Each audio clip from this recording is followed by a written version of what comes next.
Yesu,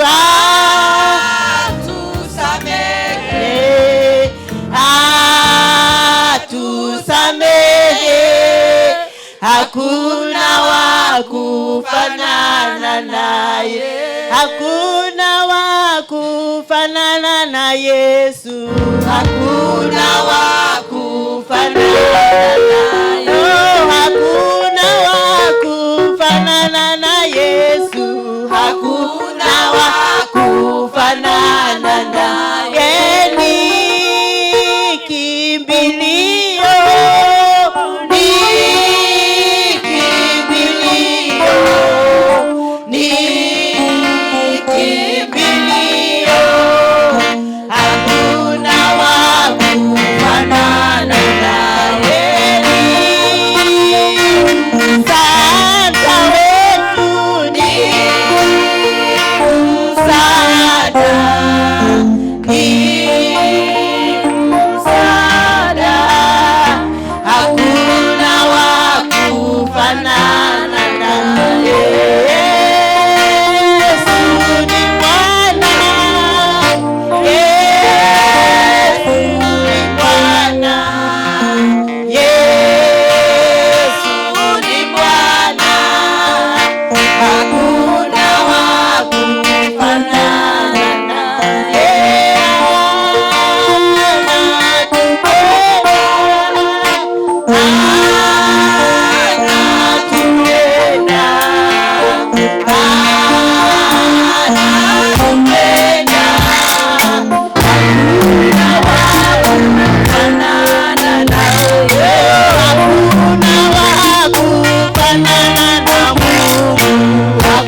You are highly lifted up, oh God. You are great, oh God. We came to declare that you're great. We came to declare that you're holy.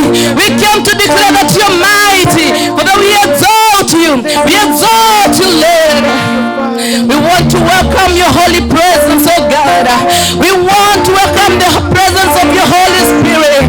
We pray that Holy Spirit, that you may reign in this place. Holy Spirit of God, reign in this place. Father, we worship you. We exalt you.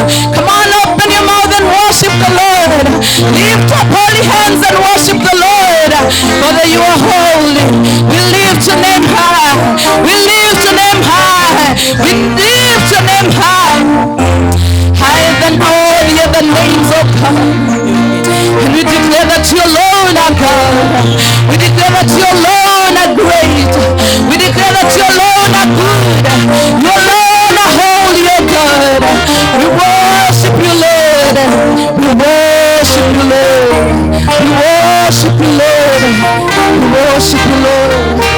We worship you, Lord. We worship you, Lord. Hatuweze kukufananisha na kitu kingine. Tunasema unaweza. We declare that you are able. We say that you are able, oh God. Unaweza kuponya, mfalme wa ajabu. Unaweza kutenda exceedingly, abundantly, above what we could think or imagine of, oh God. We are expecting you, Lord, to do that unto us, oh God. Yes. Abundantly, oh God. Exceedingly, oh God. In the name of Jesus. In the name of Jesus. Father, we bless you. Father, we worship you.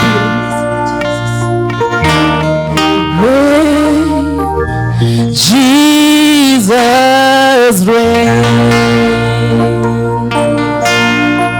Reign. Jesus reign.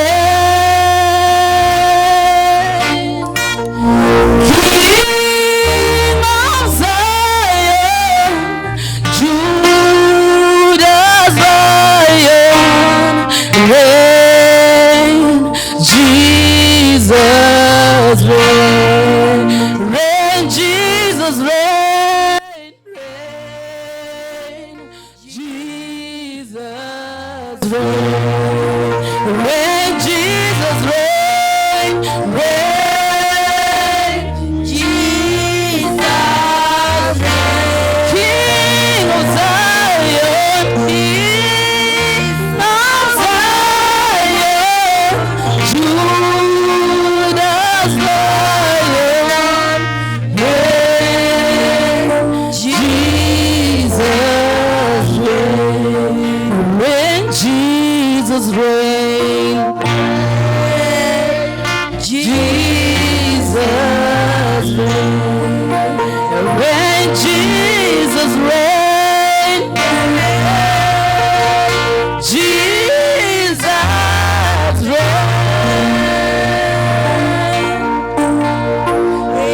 King of Zion, Judah's Lion, reign, Jesus, King of Zion,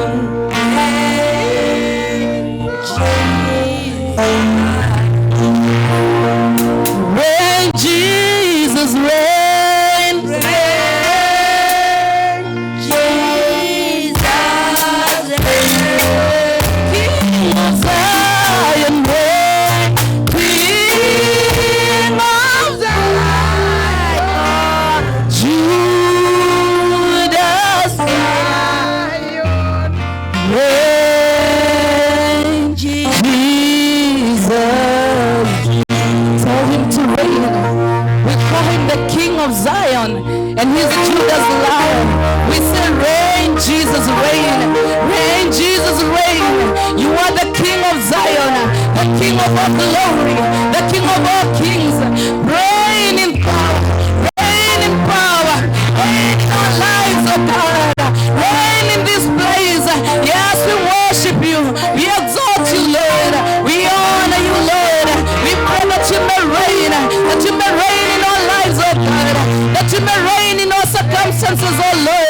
that you may reign in every aspect of our lives, oh Lord. Father, we exalt you. Father, we exalt you.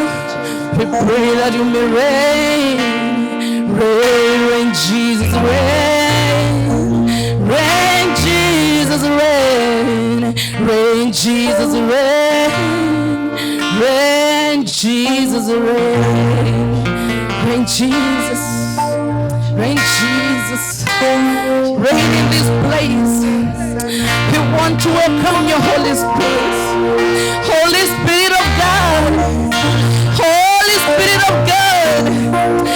Holy Spirit of God. We welcome you today. We welcome you today. We welcome you today. We welcome you today. We refuse to just stand. We refuse to just be here. But we want to welcome you today. Come, Holy Spirit. Come, Holy Spirit. Fill this place. Holy Spirit of God. Fill this place. Holy Spirit of God. Holy Spirit of God. Holy Spirit of God. Holy Spirit of God. Fill this place. Fill this place. Fill this place. Fill this place. Reign in this place. Reign in this place. Reign in this place. We worship you, Lord. We worship you, Lord. Thank you, Jesus. Thank you, Jesus. Thank you, Jesus. Thank you, Jesus. Thank you, Jesus. Thank you, Jesus. Thank you, Jesus. Thank you, Jesus. We thank you, Jesus. We thank you, Jesus. We thank you, Jesus. We thank you, Jesus. We thank you, Jesus. We thank you, Jesus. Thank you, Jesus. Thank you, Jesus. Thank you, Jesus. Thank you, Jesus. We worship you, Lord. We worship you, Lord. We worship you, Lord. We worship you, Lord. We bless your holy name. We bless your holy name, Lord. We bless your holy name. We bless your holy name, Lord. Thank you, Jesus. Thank you, Jesus. Thank you, Jesus. Thank you, Jesus. Thank you, Jesus. Thank you, Jesus.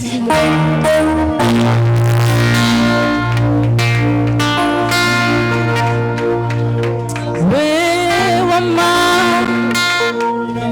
Where am I?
Declare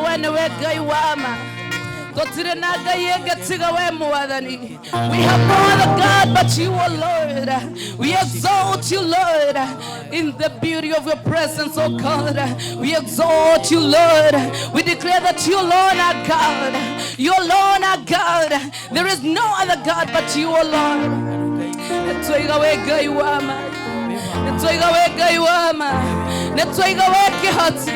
We declare that you are able. We declare that you are able, oh God. We declare that you are great, Lord. Great in all your ways, oh God. You are able, oh God.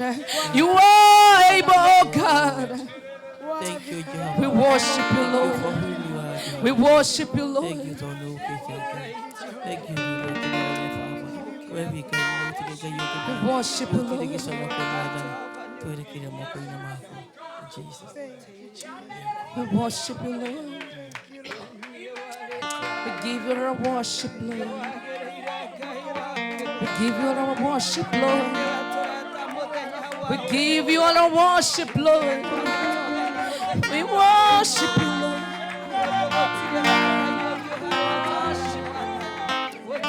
We worship you. We worship you. We worship you, Lord. We worship you, Lord. We give you the honor, Lord. We give you the honor, Lord. We give you the honor.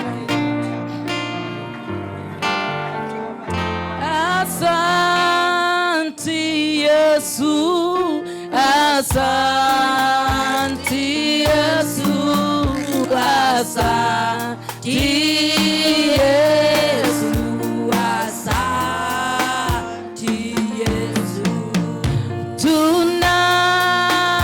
Tunakupenda, tunakupenda,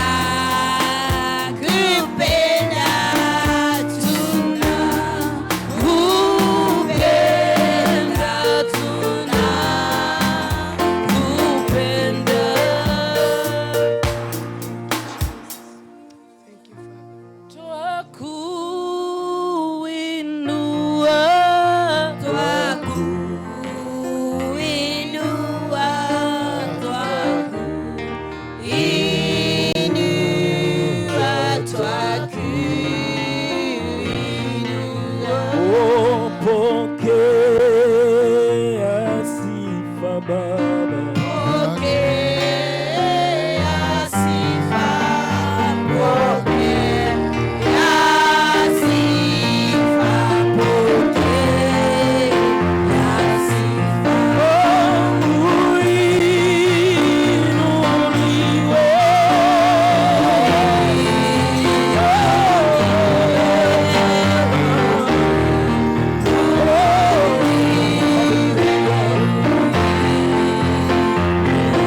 service, tunaweza keti ili tuanze ibada.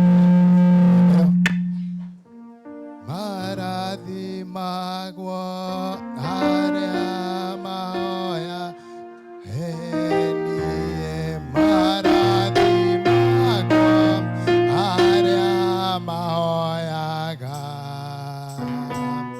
maradhi magwo harea mahoya ga na Yesu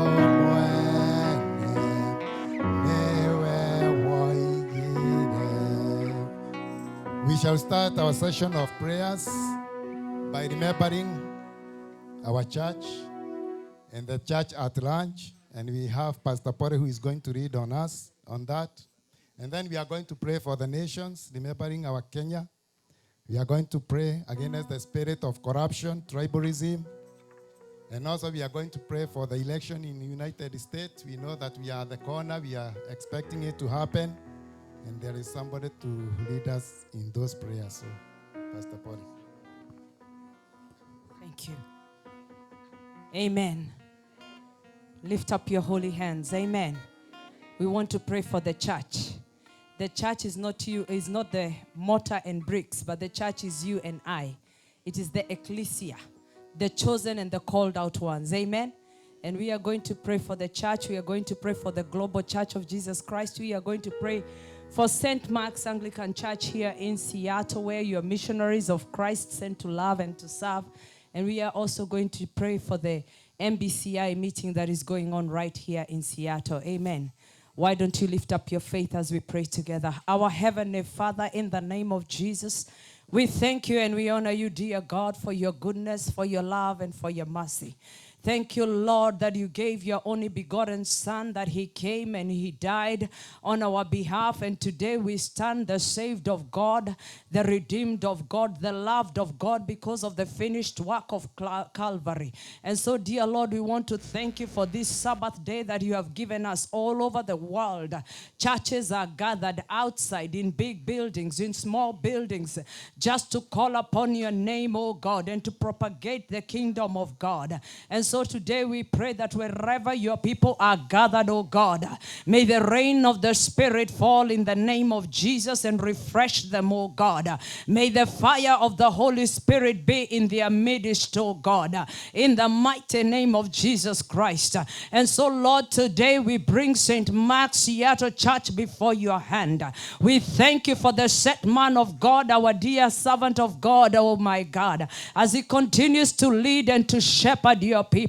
The Bible says that you called David and anointed him, and you have called your servant and anointed him for this city. And so, Lord, we commit and commend him unto your hands, that you may keep him in health and in strength, oh God, in the mighty name of Jesus. May he follow the leading of the Spirit in the mighty name of Jesus. We thank you for all the congregants.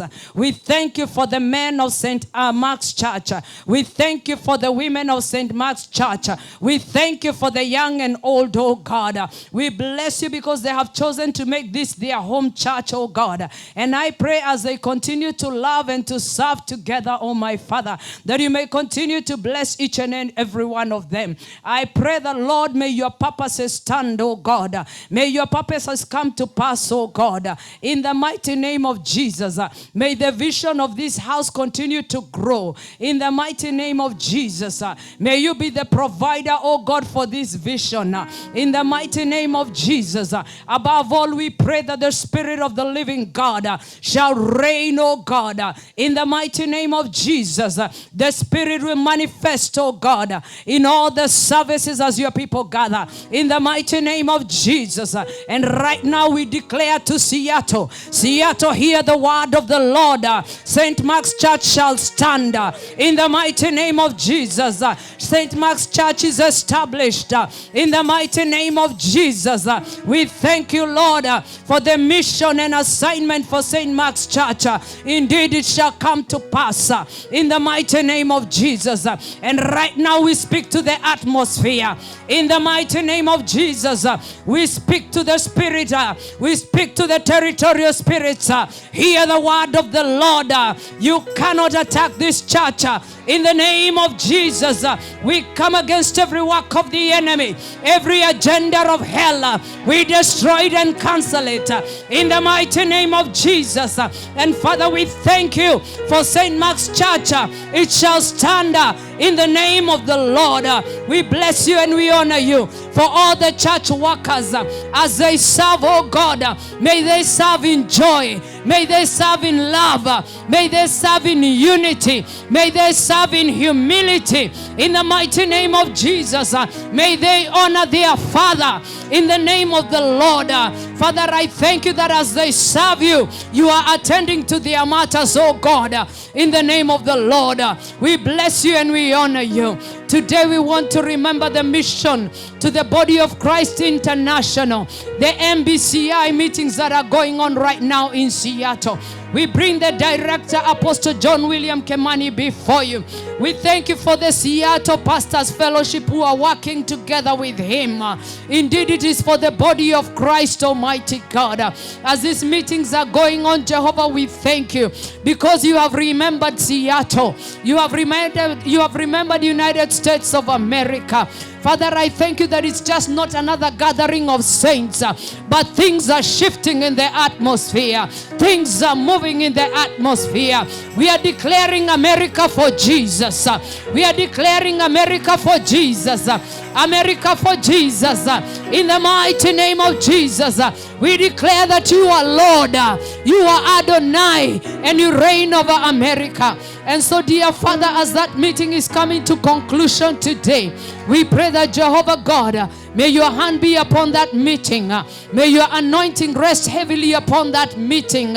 Every agenda of the program, Jehovah God, we commit it to your hands and we pray that, Lord, it shall be successful, oh God, for you have called us for good success. We bless you and we honor you. In Jesus' name we pray, and everybody says, amen. Everybody says, amen and amen and amen.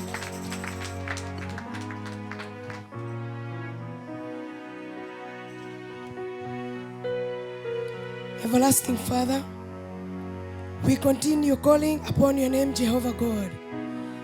We thank you because you are our Father and you never get tired to be called by us. We want to thank you, Jehovah God, because you have chosen us today to be in your sanctuary, oh dear Master, that we may partake of your blessings, oh God. How I pray that, Father, you cleanse us, oh dear Master, as we continue with the service, oh dear Master, that Jehovah God, even as your word comes to us, it shall find fertile ground.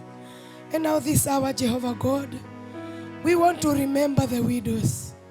Father, sometimes they have no self-esteem because of the rejection that they face, oh dear Master. Today, dear Master, we declare that the widows among us, oh dear Master, they will shine, oh Jehovah God. You will establish them, oh Jehovah God. You will accomplish that which you have purposed, oh God. They will not feel that rejection again. In the name of Jesus Christ, we give you glory. May you restore their peace, oh God. May you restore their joy, oh dear Master. May you restore them to the families that have rejected them, oh dear Master. That they may know, Jehovah God, you have not left them. Thank you, Father. We thank you even for the orphans, oh dear Master. Sometimes they also face rejection, even in schools, oh Jehovah God, because they have no other fathers. But I want to thank you so much, Jehovah, because you are the father to the fatherless. Jesus, won't you remember the orphans? Jesus, remember the orphans. We give you glory and we give you all the honor. Because today marks a new beginning for the widows and orphans. Let them mark this day, Jehovah God, that you have gathered us here to be witnesses, that you are going to do a new thing, oh dear Master. Thank you, Jehovah. Thank you, Father. We are also praying for the sick. Jesus, you died on the cross that we may be healed. It's not about us. It is about you, Jesus, and your healing power. Let your healing power come down this minute and heal many, oh Jehovah God. Because it is not about the church. It is about your promises. And the Bible tells us that by the stripes of Jesus, we were healed. Receive your healing today.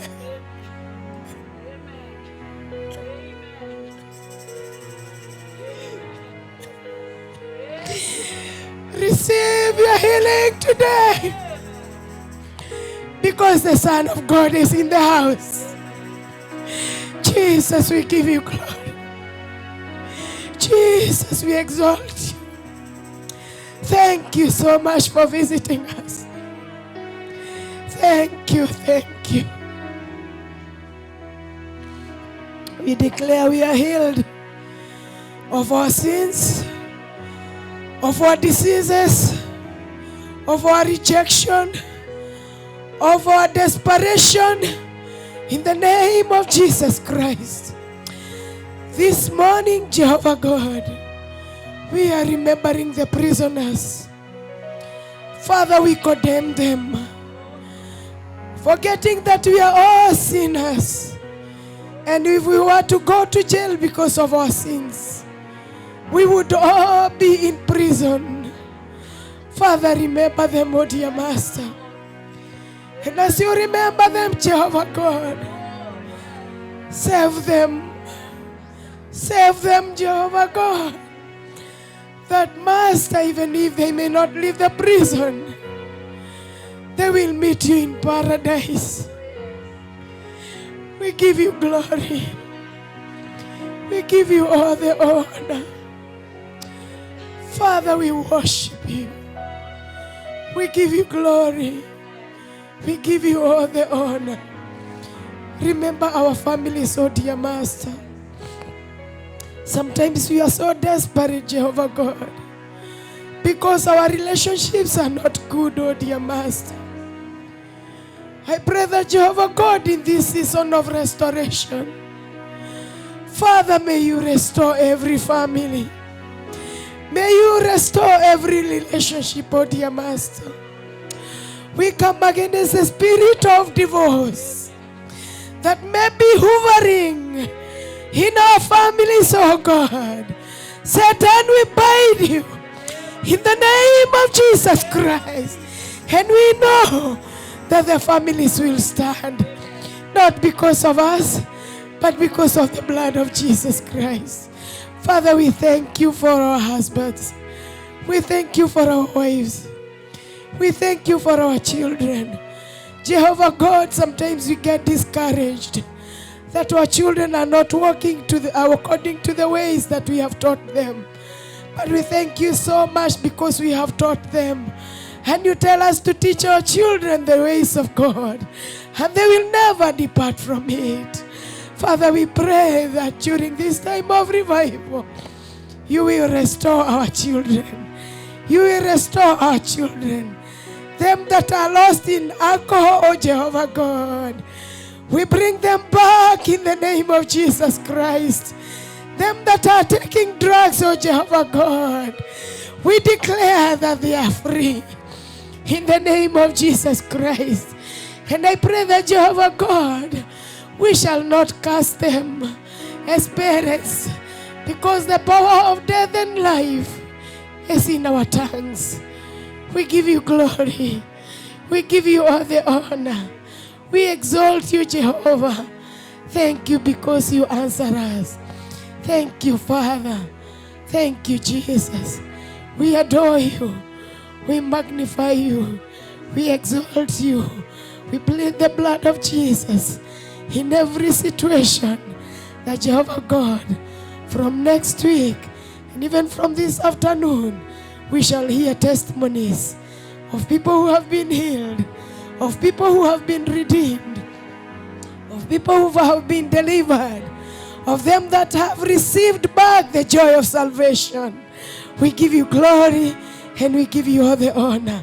And because in the presence of the Lord there is fullness of joy, I declare joy for every heart that is here. That Jehovah God, we shall leave this place saying, you have been with us. Thank you, Father. Thank you, Jehovah. For this is our humble prayer in Jesus' name.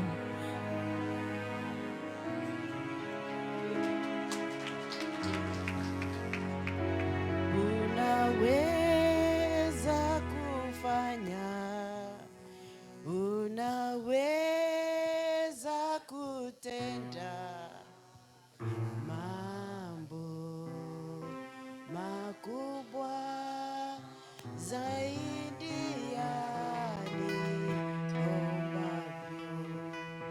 Father, we come in your presence with thanksgiving. We come in your presence with adoration, Lord. For in our lives, there is not a God like you, our Father. You have been good in our lives, Lord. See what good you have done in our lives, Lord. See what you have done. You have made us what we are, Lord. Not because we came to you clean and washed, but because you have made us what we are, our God. Should you look at our sins, Lord, you would finish us. But you have covered us with your goodness. You have covered us with the blood of Jesus. And when you look at us, Lord, you see the righteousness of God in our lives, Lord. We thank you and we honor you, Lord, for you prepared this that we may be called children in your kingdom. Father, we are lifting our country, Kenya, before you this morning. We want to thank you, Lord, for giving us a beautiful country. We want to thank you, Lord, for giving us a country that is peaceful. We want to thank you for giving us a country that is intact. We praise your name, Lord God. And now we come before you because of this country that you gave us. Because it has been dominated by corruption, dear Lord. It has been corrupted and nepotism reigns in our country, dear Father. That people looking for jobs cannot find them because they have to know somebody. King, we are coming to you, O Lord God, because you are God even over those that are in authority. We worship you. And we are raising our country before you as we pray that, Lord God, you are going to expose every evil in our country in the name of Jesus. Lord, we pray that there is not a stone that shall not be overturned in our nation, dear Lord. Because in the Bible we know you are making all things new, dear Father. When we see the riots that are happening in our country, and when we hear what they are fighting for, we are lifting your name on high, Jehovah Father, because you are transforming the things in Kenya. You are transforming the lives of people in Kenya for your own glory. Long shall it be forgotten, corruption. Long shall it be forgotten, nepotism. Long shall it be forgotten, oh Lord, idol worship in our country, Jehovah Father. That people shall be going to witchcraft so that they can win elections. We cancel it in the name of Jesus. We declare that Jesus, you are Lord in our country. We declare that there is no evil that shall be planted in our country and reign. We declare that you are Lord God in our country, and you shall reign in power and in might in the name of Jesus. Lord, we know the devil comes to kill, destroy, and to scatter, and to make everything go in disarray. Lord, we are coming to you because you came that we may have life and have it even more abundantly. We are praying for life in our country in the name of Jesus. We are praying for our economy, the life of our economy in the name of Jesus. We are praying life in the social life in the name of Jesus. Jehovah Father, we are praying that even those that have gotten into evil morals, that they shall come back to you, O Jehovah God. That you are going to expose every evil in our country, and that you shall create fear in those that do not worship you, O Lord God. That the Kenya, we know that you said shall be a place where revival shall begin. Lord God, it shall come to pass that Kenya is a springboard of revival in the name of Jesus. Lord God, You have never left us. We have seen you fight the battles of 207, 202, 2012, and those battles were so great. But Lord God, we saw you fight those battles. Even this one, Lord, it may not be a battle, physical battle, but Lord God, we know even the spiritual battles in our country, you shall fight and you shall remain victorious. Because Lord God, you conquered it on the cross, and nothing is beyond you, oh Jehovah Father. We pray for our president this time, Jehovah Father. We lift him up to you. You have told us that you direct the heart of a president or a king like a watercourse. We are praying that you direct the heart of William Samoei Ruto. We are praying that you direct the heart of Gachagua in the name of Jesus. Lord God, may you rain wisdom in their lives, oh Jehovah Father. Like you rained wisdom on Solomon, we are praying for the wisdom that comes from you, dear Lord.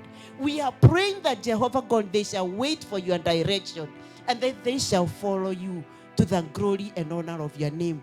People, it has been said that a presidency or a governance that started in prayer shall develop and grow in prayer. Lord, we are praying for them, dear Father. We are praying that you shall establish them and that you shall put the fear of the Lord in their hearts, that they shall desire to walk in your ways, dear Lord. We are praying for our sons and daughters, oh Jehovah God, that have gone astray in our country in the name of Jesus. We are lifting them to you, oh Jehovah God, because you love them. How we pray for a conviction in their hearts, Lord, that you shall convict them to salvation in the name of Jesus, that they shall come to the knowledge of Jesus Christ and bow before you, because the Bible says every tongue shall confess, every knee shall bow, and every tongue confess that Jesus is Lord. We are speaking confessions in our country that you are Lord. We are praying for confessions in our government that you are Lord. Jehovah Father, reign in our nation. We are coming against idol worship of those chamas that have developed and chamas that have come together to idol worship. Jehovah God, we are dismantling every evil worship in our country. We are dismantling Illuminati in our country in the name of Jesus. And we are speaking the reign of Jesus Christ in our country in the name of Jesus. Jehovah, reign. Reign, oh Lord, because you have power and authority, and you reign, oh Jehovah God. You reigned even before we knew you. And even now, Lord, we are giving you charge of our country. Take over, oh Lord God. Take over in our government. Take over in our social life. Take over in our spiritual field, oh Jehovah God. Take over everything in Kenya, oh Jehovah God. We pray that you reign by power and by might. Let everybody fear you. Let everybody desire to walk in your ways, Lord, because you are good and your mercies endure forever. May your mercies be revealed in our nation, and we want to thank you for the ones that have been made new this morning. Lord God, may your mercies begin now in our country in the name of Jesus. We want to remember this country that you brought us into. We want to thank you for a time like this that are preparing for the elections. We worship you, Lord, because you have chosen a person for yourself. Lord God, we are praying that there will be no bloodshed. We are praying for peaceful elections in this nation. We are praying that, Lord God, you shall reign in their elections and that you shall show yourself mighty, Jehovah Father. Reign in America, Jehovah God. For you, God, are not a respecter of persons. We may look at them as if they know too much, but Lord God, there is nobody lifted high like you are. Reign in this nation to the glory and honor of your name. We also want to remember the country of Israel before you. Thank you, Lord, for that country. Thank you for choosing a people that we may have an example of your love, O Jehovah God. You have loved them. And you say that those that love Israel, you also love them. We love Israel, Lord. For the sake of Israel, Lord, may you love our country. And apart from that, Lord, may you raise that nation for yourself. Let the enemies be scattered before them. Let their enemy never have a grip of them, O Jehovah God. You have put wisdom in their lives, Lord. May it increase, O Jehovah Father. As they make their own weapons, Lord God, may you make weapons for Israel. May you, Lord God, direct the weapons of Israel. May you give them target to their enemies. Lord God, may you reign in that country. Dear Father, we give you charge over that country. Reign, O Jehovah Father. We also want to remember the country of Ukraine. Lord God, that has been in war for quite some time. We pray that Jehovah Father, you shall give them victory. Lord, reign in that country. We also want to remember the opponents of Ukraine, and we also want to remember the opponents of Israel. They are your people, oh dear Father. We lift them to you, oh Jehovah God, that you may transform their minds. The minds that are thinking of war, Jehovah God, that you may transform them to be their friends and that they may work together for the glory and honor of your name. Your desire is that we have joy. Your desire is that we live in peace. And that is what we are speaking in our country. Amen. That is what we are speaking in this nation that you have brought us of America. Amen. That is what we are speaking in Israel. That is what we are speaking in Ukraine. And that is what we are speaking for the whole world. Amen. Jehovah, we pray that you reign by your power and by your might for the glory and honor of your holy name. And this we pray, believing and trusting in the mighty name of our Lord Jesus Christ, our Savior. Amen.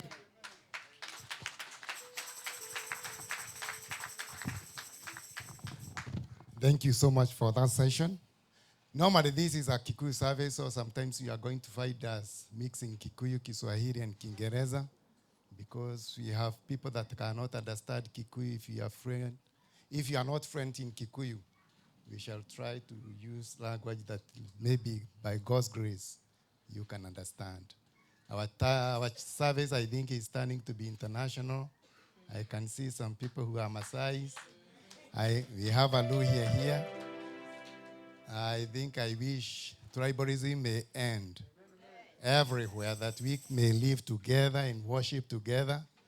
And therefore, we believe the church should be the starting point to fight against tribalism. So this time, I think we are going to have presentations. We have the choir, they will start us with one song, and then we have Pori, and after that, we shall have Jane. And please, because of time, when you are called to present your song, please do it quickly. So, choir, we expect you to be ready for that.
Okay, if Pori is not ready for right now, Jane, can you take over and then Pori, you prepare yourself.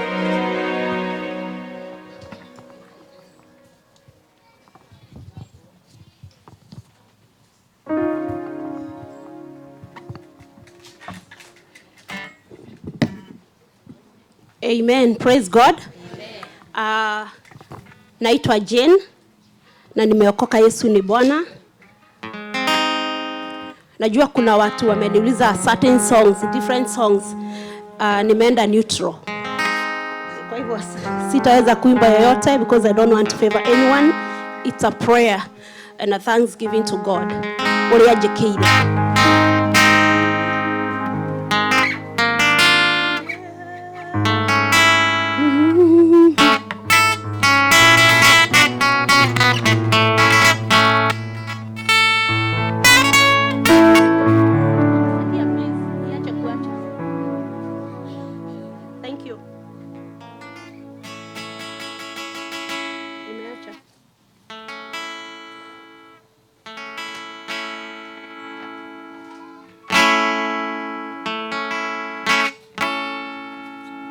Thank you.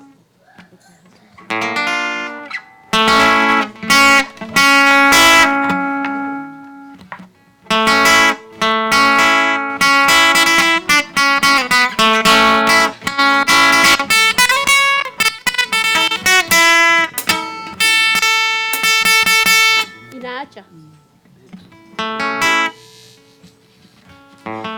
Reke tuthondekerwo nigetha tuine wega. Yes, no Jesu ni mwega. Na ni ndinainaga wega wakwa ndinainaga. Ona bara-inĩ ingĩthiĩ ũguo ngorane na kĩndũ Ngai andeithagia niĩ horo wa gũpaniki ndikoragwo naguo.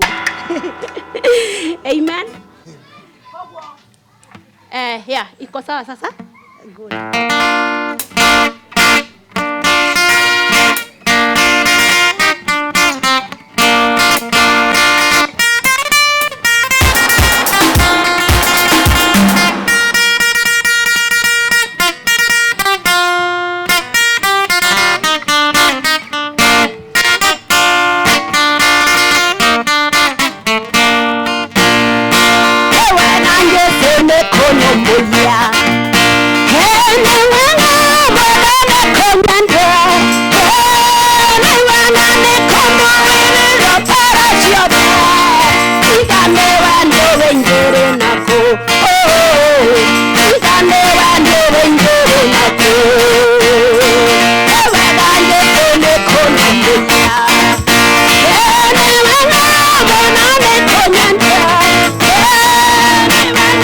Monday.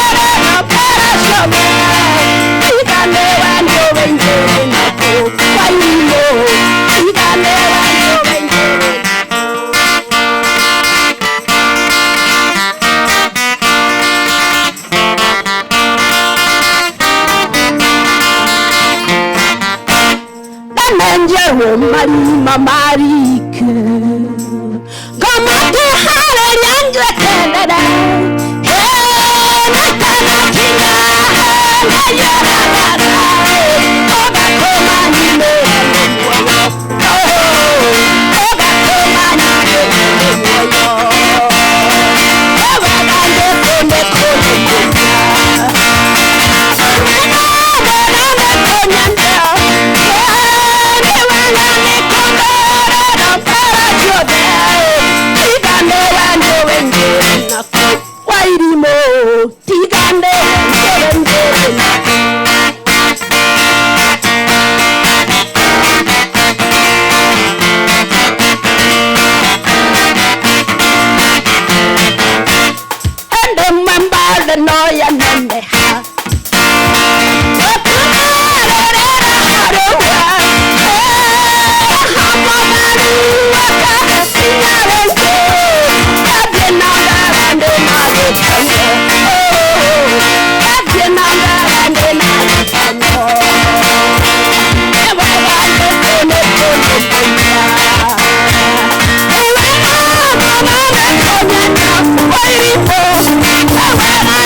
Thank you so much.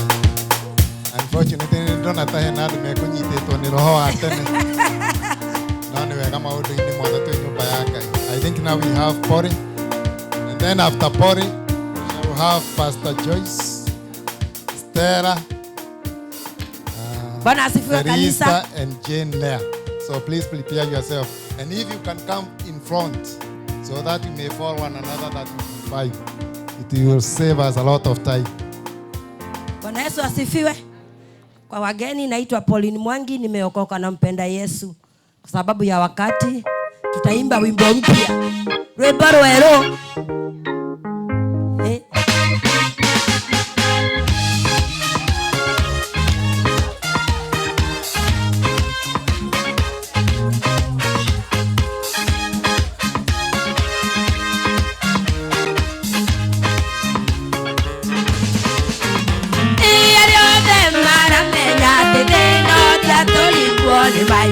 Hallelujah, the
Pastor Joyce, I hope you are ready.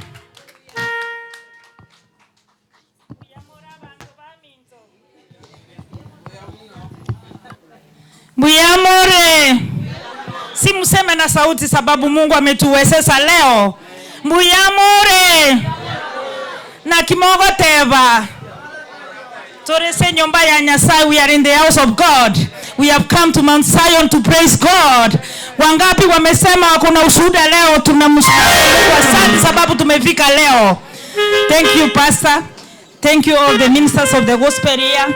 Thank you the chair and thank you everybody for giving us this chance to be standing here in front of you. I'm so honored and humbled to be presenting a song Magegayaya from 2 Kings. Eke usi Magegayaya. Sema Magegayaya. Mtogo tigara. Mositoro chimune Elisha. Tumubwati Yesu, tumufuate Yesu. Sasa tunaenda na hiyo wimbo tukusema Magegayaya. DJ Magegayaya, Magegayaya. Hivyo tu mnasema tu hivyo. Lakini kiosi, wacha kile mkora. Chochote unaweza kufanya lazima umalize. Tusimame tumwimbie hata kama ujui unaimba imba Kikuyu tu ukisema nyuma hapana. Tumesema Maga. Mungu unerisha. Doje. Wapi pigana sawa bwana. Wakina mama. Joni tumusifu Bwana. Unanya sayera menyete.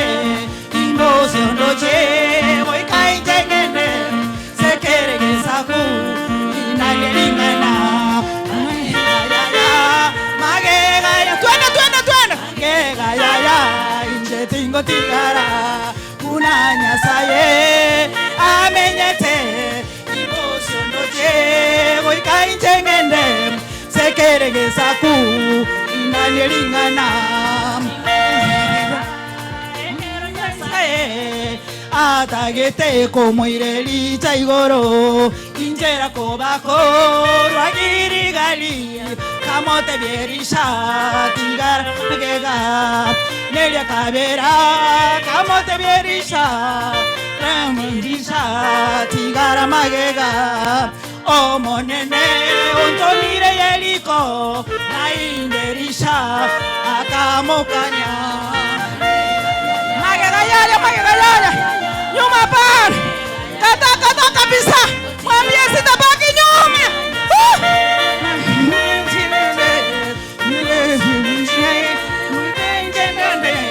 Asereke saku inanelingana.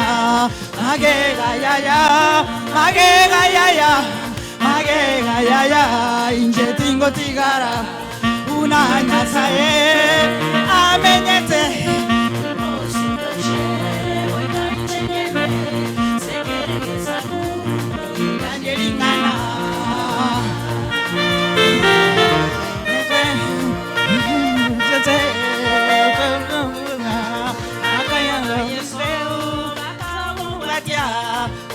Karora tiniro bakanyora muy coliberizo wogo kora emere moya eriso moganya kamo gatia oyo mwabo elia kanyora muy coliberiza nakagenderera gokole mere Magegayaya. Tukatae kabisa tutabaki nyuma. Lazima tumfuate Yesu Kristo na lazima tumweneze injili tumwambie juu ya Yesu Kristo. Yusalima witness in Jerusalem. Ni Judea na Samaria.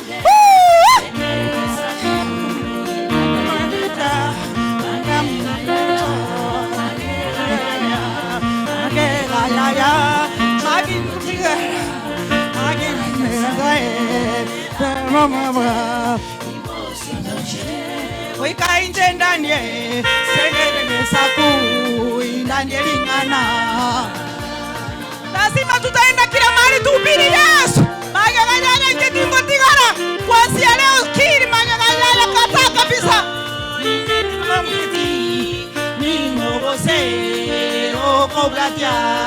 ayo mumina iteti manyeti nimugaka oboko bwatya ayo mumina iteti manyeti oseno mugaka oboko bwatya naino abana iteti manyeti osena baibolia bainotoko bwatya tomo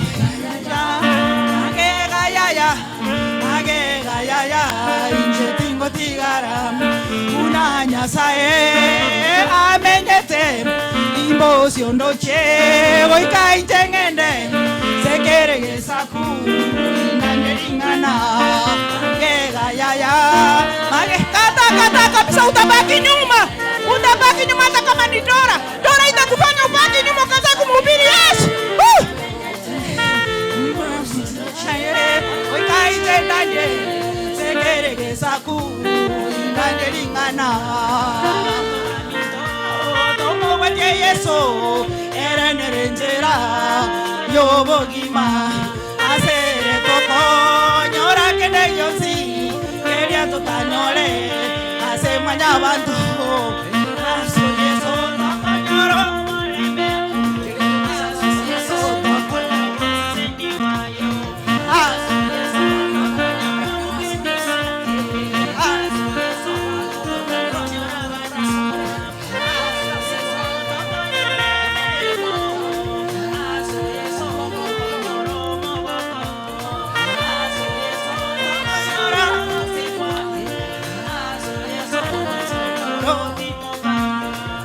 aso Yesu nakanyoro aso Yesu tokonyo Yesu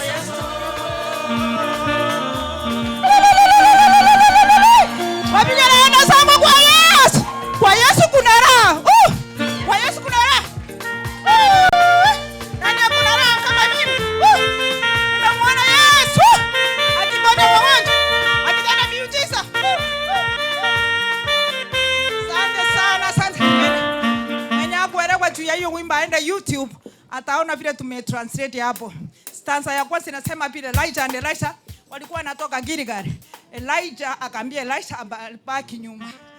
Asante sana. Thank you very much. Hakuna wakati sasa tutafanyaje? And I think this is why we need to be spirit filled so that we can know magakaya what it means. We have Stella, Theresa and Jane. And before they sing, I want to make this announcement.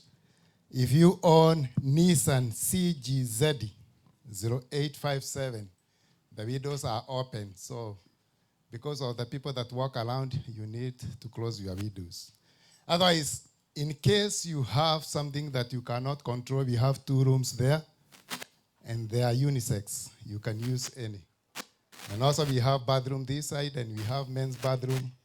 When you go on the left through the hall, we have men's bedroom there, but we have those that you can use anytime. So please, we have Stella. Please come and present. She's the one. Oh, okay. So Stella, okay. Theresa?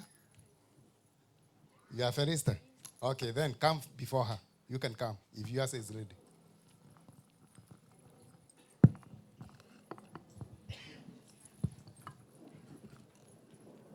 Amen. Bwana Yesu asifiwe. Haleluya. Tumpigie Yesu makofi ya juu kabisa. Amen. Naitwa Reverend Joyce Mumeita. Nimeokoka na mpenda Yesu. Na hudumu na makanisa ya PEFA Kajiado. So mimi ni mchungaji katika kanisa la PEFA Kajiado. Nimeolewa na mtumishi wa Mungu Reverend John. Mama wangu ni askari aliyeokoka. Nimebarikiwa na watoto. Nina watoto 6. Ni watu wazima kabisa. Mtoto wa mwisho ana miaka 7, lakini wengine ni watu wazima wanafanya kazi kwa serikali. Shukuru Mungu kwa nafasi hii. Nimekuja na nimeletwa kanisa hili na marafiki zangu, mtumishi wa Mungu William na mke wake Ani, ndio wameniambia wanashiriki hapa. Tunapotayarishiwa wimbo, mimi ninafanya kazi nyingine. Mimi ni director wa organization ambayo labda umeiona kwa mitandao ambayo inasaidia wajane pamoja na yatima. Niliguzwa na mama aliyeombea wajane hapa sana. Hiyo ndio kazi ambayo ninafanya, natetea haki ya mjane kulingana na vile mnaelewa mila yetu ya Kimasai pamoja na watoto yatima kule Kajiado. So nashukuru Mungu sana kuwa hapa. Mimi pia ni mwimbaji wa nyimbo za Injili. Naweza tafuta hiyo organization yangu inaitwa Talent Support Group, utaiona kwa mitandao, na pia mimi ni mwimbaji, utanipata kwa mtandao. Kwa sababu mimi ni mchungaji na ninaheshimu sana madhabahu, nitahubiri kwa wimbo wa dakika 3 ili nipeane microphone hii. Na kwa sababu bado tuko hapa, nikipata nafasi siku nyingine, shikilia DJ, tutamsifu Mungu. Lakini kwa leo nitahubiri kwa dakika 3. Tumeimba Kikuyu, lakini wacha sasa tubadilishe FM twende Masaini. Na nitahubiri kuhusu historia ya Daudi. Nataka nikutie moyo na wimbo huo, ya kwamba kulikuwa na kijana alikuwa amelemewa, alikuwa ametupwa kando ya njia kwa sababu alishindwa vita. Maandiko inasema ya kwamba pakaja Daudi akampata mtu ambaye amewezwa, hana chakula, alikuwa ametupwa ili afe. Biblia inasema ya kwamba alipofika akamnywesha, akamvisha, akakunywa na akamtia moyo, akamwambia tuendelee kwa safari, na akawa msaada katika maisha ya Daudi, maana alimuonyesha mahali mateka ipo. Nawe nataka nikutie moyo mchana wa leo kwa wimbo ya kwamba haijalishi umetupwa, haijalishi unayopitia, jitie moyo maana Yesu yupo. Kwa hivyo tutaenda kubadilisha FM twende Kimasai, na yetu ni ya shingo hivi. Utanisaidia tu kupeleka hivi, maana nitasifu kwa dakika 3 na ninahubiri kupitia hiyo wimbo. Pata nafasi siku nyingine mchungaji. Asante sana pastor, ubarikiwe. Tulipatana kwa njia ya miujiza. God bless you so much. Tukipata nafasi nyingine tutamsifu Mungu hapa. DJ twende kazi na unipatie muziki mzuri tu.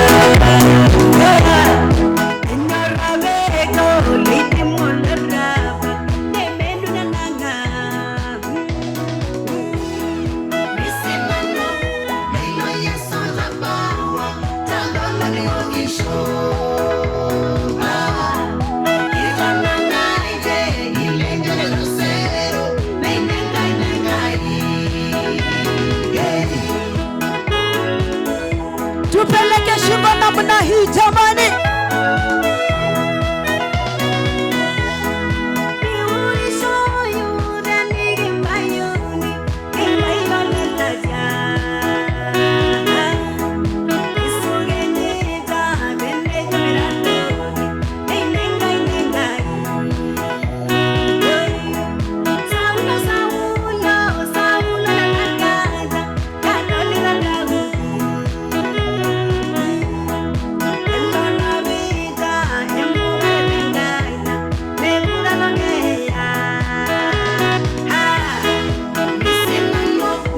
Hii jamani, kanisa tusimame tumsifu Mungu.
na shangwe jamani kwa Yesu.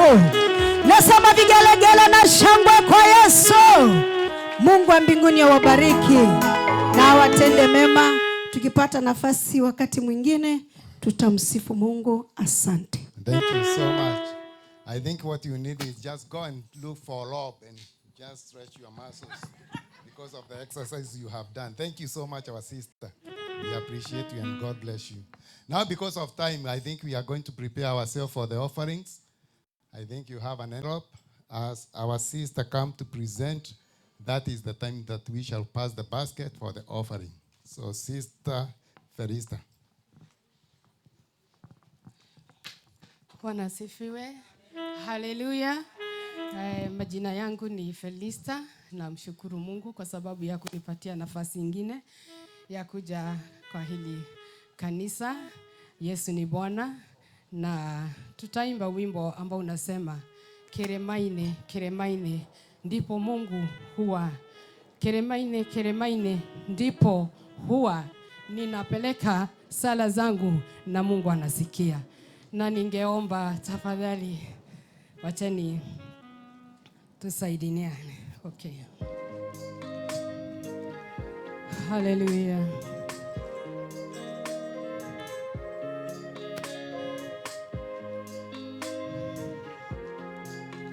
Hallelujah.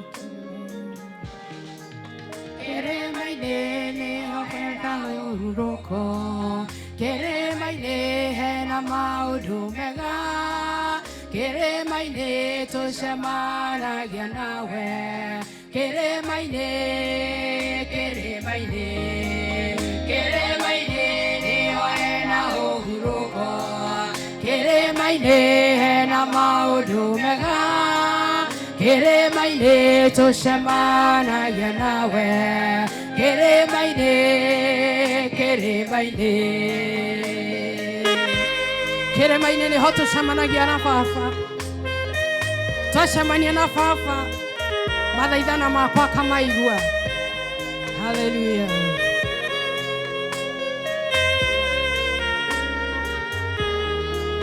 Keremaine ni fafa waikaraga. Keremaine haria hatheru. Mathaithana makinyaga. Riria theru mabararetie moko.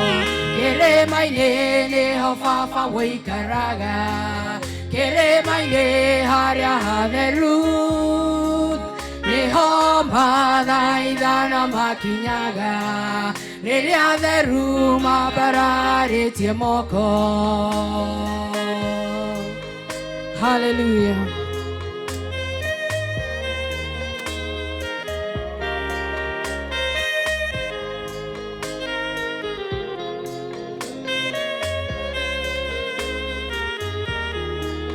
No hanatawe makobe makugoshaga namaki igeda bera ikiugaga we Jehovah.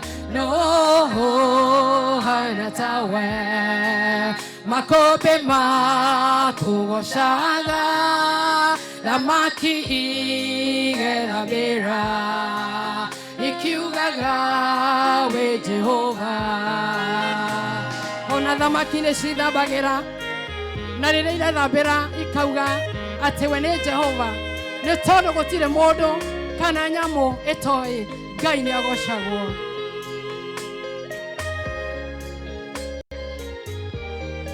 Kĩhoti wa mothe matu-inĩ na thĩ yothe, ndũrĩrĩ ciothe nĩ ciũĩ atĩ we wĩ kĩhoti. Kĩhoti wa mothe matu-inĩ na thĩ yothe, ndũrĩrĩ ciothe nĩ ciũĩ atĩ we wĩ kĩhoti. Ndũrĩrĩ ciothe cia thĩ nĩ ciũĩ atĩ Jehova nĩ kĩhoti. Hallelujah. Hallelujah. Hallelujah. Amen.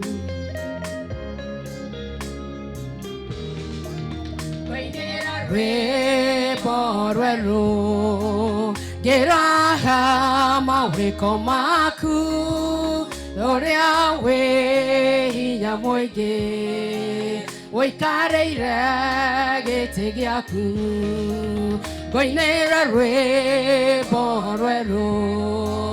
geraha maweko maku loria we hinya moige oikareire gete giaku. Amen. Bwana wabariki. Jenlea will be the last so that we may finish that session. And after that, our brother pastor will come and pray for the offering. Hallelujah kanisa. Bwana asifiwe. Afungieni mokorino mkono. Bwana inuliwe. Shangilia Yesu. Nimeokoka. Nipatie wimbo. Naona masaa imeenda. Tumia mweko. Haya, twende. Tumia. No athuri membere makiria mutungatiri. Matire thuthai. Haya.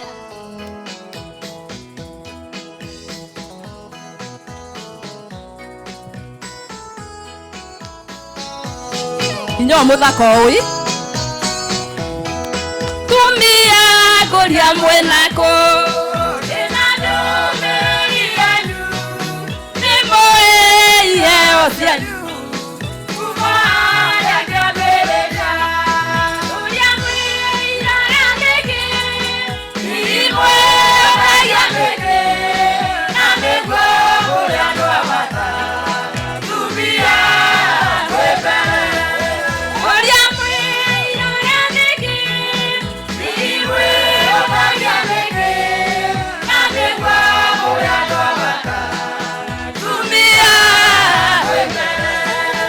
Hora ikaro huyo ngoi. Haya. Tumia muri agoro. Na niguo muthakarire. Haya. Mwathani Jesu yako. Yarimo ne mwatumia. Legai matone mwere. Tumia mwere. Uria mwere yanegi. Imwe yanegi. Namegwa mwere anwabata. Tumia mwere. Uria mwere yanegi. Imwe yanegi. Namegwa mwere anwabata. Tumia mwere. Ora ikarohe. Ora ikarohe mwere. Ni amare na maguta. Ni amare Mungu ile. Siko gemisi atumia. Atumia. Maguta manile. Ibebi atumia. Tumia. Oya mwira yaniki. Namegwa moya nwabata. Tumia.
Aya, athamaki ukamutungatĩri.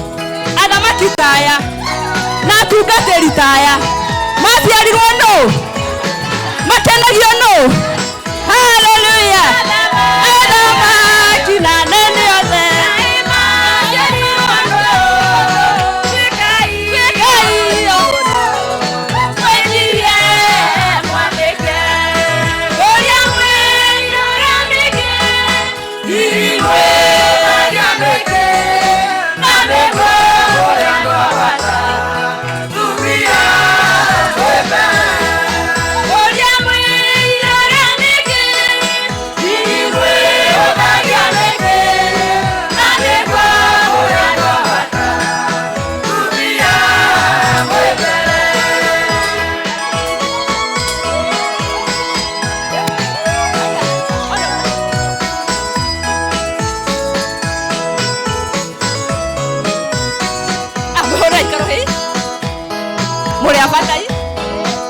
Muradime.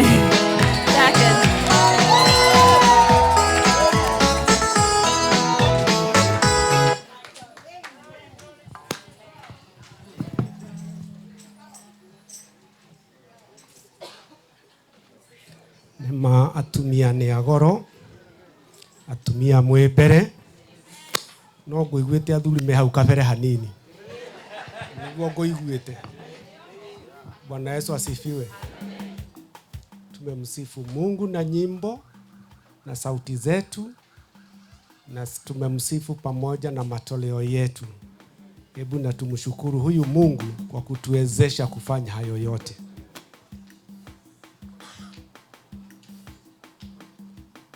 Ewe Mungu Baba wetu wa mbinguni, ewe Yesu Kristo mwana wa Mungu mkombozi wetu, ewe Roho Mtakatifu wa Mungu msaidizi wetu, twatoa shukrani zetu kwako kwa wema na fadhili zako nyingi.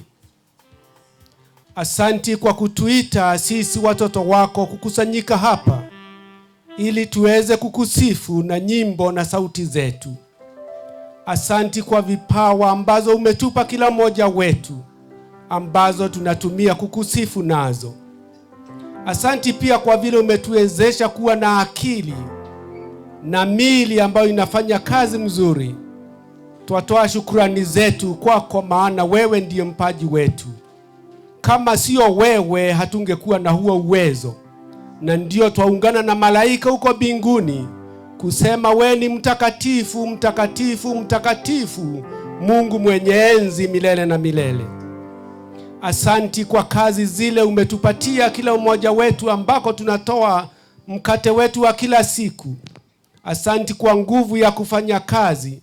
Asanti kwa hekima ambao tunaweza kutumia tukifanya kazi ile. Asanti kwa fedha ambazo tunapokea kama mishahara ya kazi zetu hapa ulimwenguni. Tubariki, twakusihi kwa haya yote tunafanya. Kutokana na hiyo ambao tumepata kutoka kazini zile umetusaidia nazo, tumetoa kifungu hiki kama fungu la 10, matoleo ya kujipendea na matoleo mengine yale Biblia inatuangiza tuwe tukitoa. Twayaweka kwako. Twakuomba tukinyenyekea uyapokee. Itakaze ili ikubalike katika kazi mwako. Isaidie injili kuendelea na ilete wengi katika neno lako. Na twakuomba kwa wale wote wamekutolea, waongezee nyingi, wape hekima ya kutosha kuweza kushinda yale mabaya wanang'ang'ana nayo. Wasaidie katika kazi zile wanafanya, wawe kupata mamlaka na waweze kuwa watajiri. Watajirishe, twakusihi watu wako. Uwatajirishe na fedha, uwatajirishe na mashamba, uwatajirishe na mali ya kufurahia hapa ulimwenguni, uwasaidishe na afya njema, uwabariki na uwezo wa kutumia ya ile mali, uwabariki na amani inayotoka kwako, na zaidi ya yote utujarishe na wokovu ambao tutaweze kuulithi uzima wa milele. Ewe Mungu wetu, tusikie twakuomba, na asanti kwa kusikia maombi yetu, na asanti kwa kupokea vipawa vyetu kwako. Sasa twatoa roho zetu ziwe sadaka ambayo iko hai ya kutumiwa na wewe. Na haya tunaomba katika jina la Mungu Baba na Mwana na Roho Mtakatifu. Sasa tutasimama tujitayarishie neno tukiongozwa na wimbo. Tusimame zote, tutayarishe mtumishi wa Bwana.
Jehova. Haleluya. Kwa hivyo kelele ndani ya nyumba ya Bwana yanakubalika. Yanakubalika. Cha kutumaini sina ila damu. Awe na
Cheza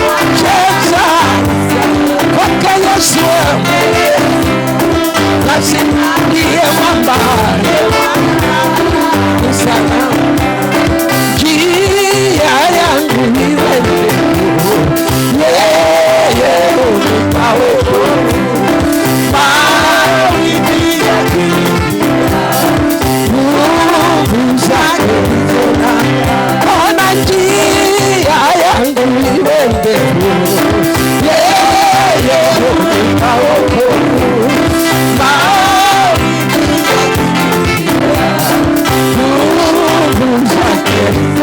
Porque yo soy ndiye mwamba, porque yo soy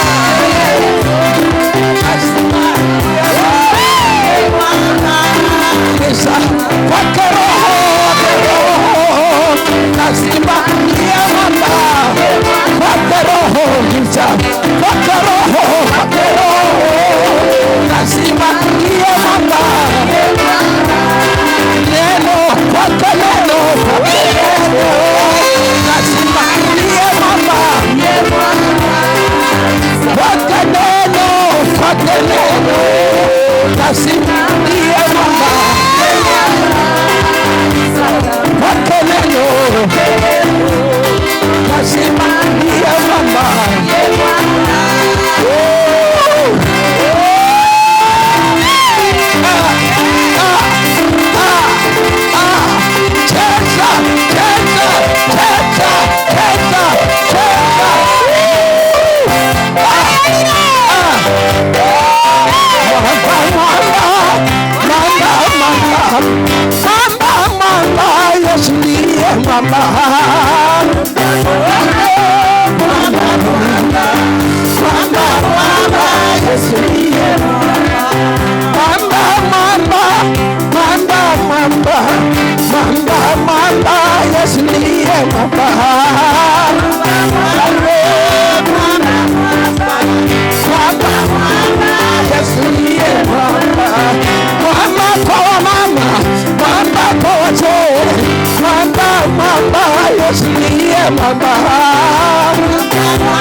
Mwamba anaweza, mwamba Yesu ndiye mwamba.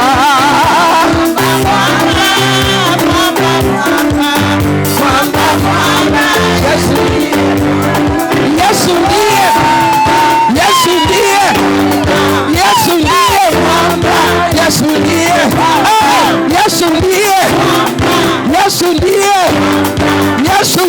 mwamba,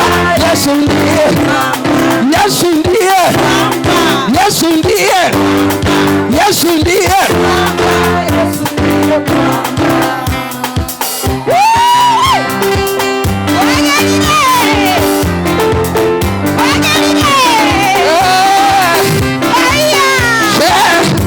furahia Yesu, furahia wokovu. Haleluya.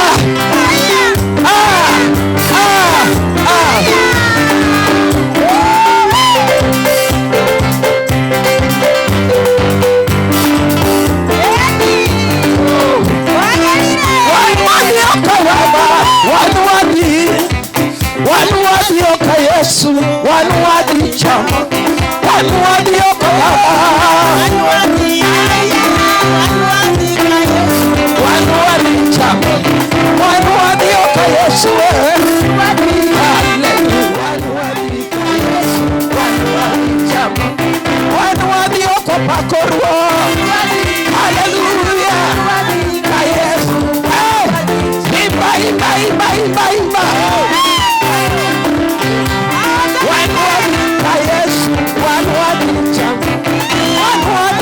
Yesu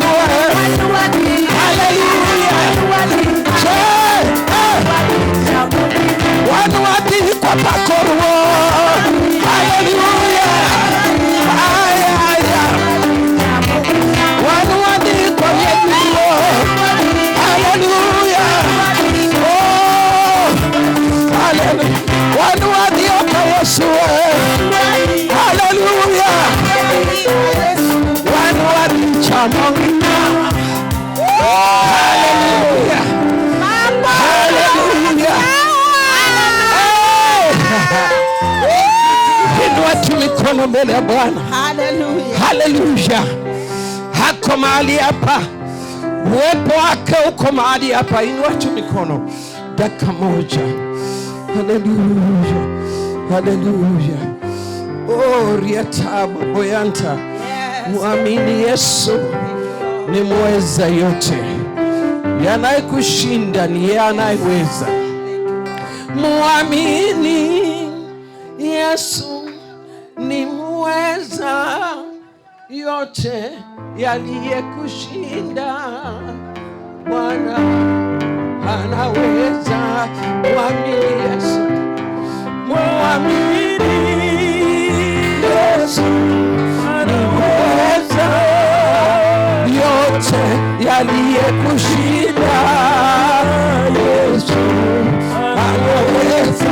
Inua mikono, ambie Bwana, muamini Yesu ni mweza yote, yaliyokushinda Yesu anaweza. Oh, anaweza, anaweza Yesu anaweza, Yesu anaweza, Yesu anaweza.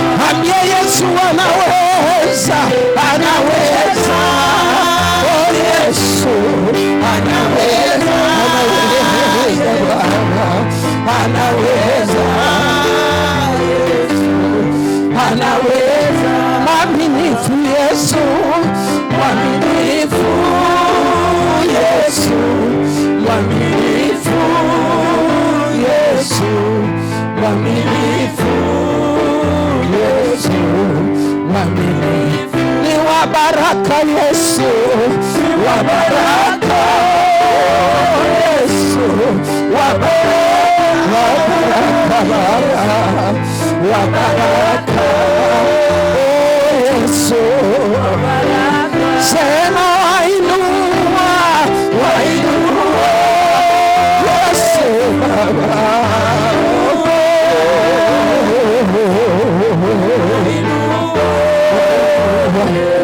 wainua, sema unaponya, unaponya Yesu, unaponya Yesu, unaponya Yesu, unaponya. Kwa ajili yako, kwa ajili yako oh Yesu, kwa ajili yako, kwa ajili yako oh Yesu, ninaishi Bwana kwa ajili yako oh Yesu, kwa ajili yako oh Yesu, kwa ajili yako Yesu, kwa ajili yako oh, kwa ajili yako, kwa ajili yako naweza Baba, siwezi Bwana oh Yesu, kwa ajili yako. It's all about you, it's all about you Jesus, it's all about you. Inua mikono, ambie Baba, it's all about you. Without you I cannot make it. Lift up your hands and say it's all about you. Oh, Salaboya, it's all about you in my life, Lord. It's all about you, Jesus. It's all about your doing, Lord. It's all about. Say my hallelujah, hallelujah. Hallelujah. Inua mikono, ambie Yesu hallelujah. Inua mikono, ambie Bwana hallelujah. Hallelujah Yesu. Oh, riataboya. Oh, sataya boboya. Oh, selelelebo siataya. Inua mikono, sema hallelujah. Oh, Baba Salamo. Oh, siataya Baba. Oh, hallelujah. Yes, Yesu. Inua mikono tena, sema haleluya. Oh Yesu,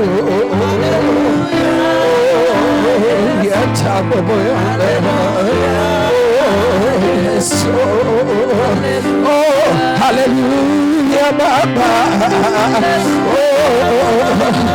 Yes Baba. Shatataboya. Oh salalalaboya. Inua mikono mbele ya uwepo wa Jehova. Oh inua mikono mbele ya uso wa Bwana. Hako mahali hapa, wacha kuguze leo, wacha kutembelee leo. Oh shalalabosa. Oriataboya. Inua tu mikono mbele ya Bwana. Oh sialalala. Hatai baboya. Ambie Bwana ndio, ambie Baba ndio. Niko mahali hapa Bwana kwa ajili yako ewe Jehova, sio kwa ajili yangu, maana bila wewe siwezi, bila wewe siwezi Baba. Oh siala moya. Oh Sataboya. New beginning, new chapter in your life. Sakala moya. Hallelujah, hallelujah. Yes, hallelujah.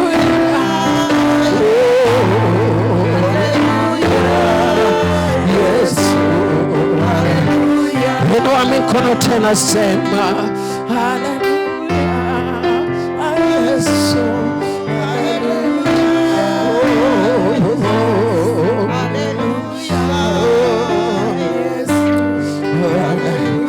mara ya mwisho sema nakupenda Yesu, nakupenda Yesu, nakupenda.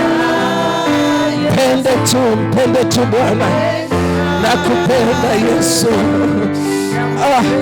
Nakupenda Yesu. Oh, sina mwingine Bwana, sina mwingine Baba. Sataboya. Yesu, nakupenda. Nakuhitaji Yesu, nakuhitaji Yesu, nakuhitaji.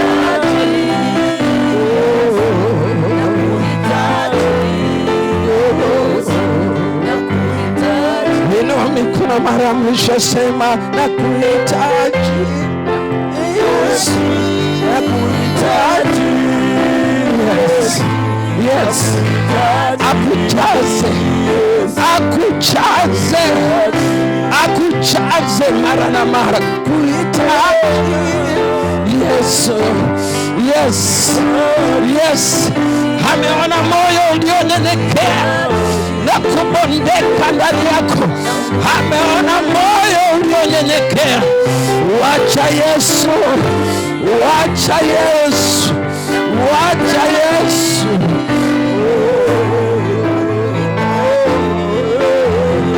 Oh, don't be a spectator in the presence of your Father.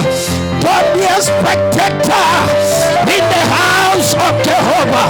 Don't be a spectator in the house of your Father. Lift up your hands and just surrender. Just surrender. Just surrender. Just surrender.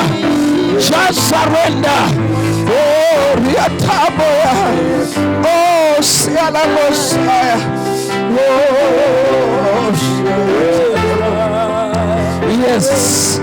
A heart after the Lord, a heart after Jehovah, a heart after the Lord. Shataboya, Shataboya, Shataboya, Shataboya. Oh, Shalalala Bosiata. Oh, Jehovah, just feel her, feel her, feel her again, feel her once more. Oh, Shatalaboya, empower her life. Oh, touch her once more, empower her once more, move in her life once more. Oh, Shatataboya, Oria Tatabosa, Oria Tataboyanda. Oh, Shalalalabo. Oh, lift up your hands Shatayana. Surrender to the Lord. Surrender your life to the Lord. Surrender to the Lordship of Jesus. Surrender to the Lordship of Jesus. Allow him in your life today. Allow his touch in your life today. Allow a new beginning in your life today. Oh, the Lord is here. By his Spirit is here. Oh, Riataboya. Oh, Riatataboya. Oh, Salalala. Shetatayala Bosaya. Oh, Shatatayala. Oh, Salala. In the name of Jesus. Oh, Salalala. Oh, Shatayabo. Just lift up your hands. I feel the move of the Holy Ghost. The move of the Spirit of God is here. The Spirit of God is saying, as you minister, people will begin to get healed. They will begin to receive the touch of the Lord. Yes, as you minister, Shataboya, Katataboya, oh, Yataya.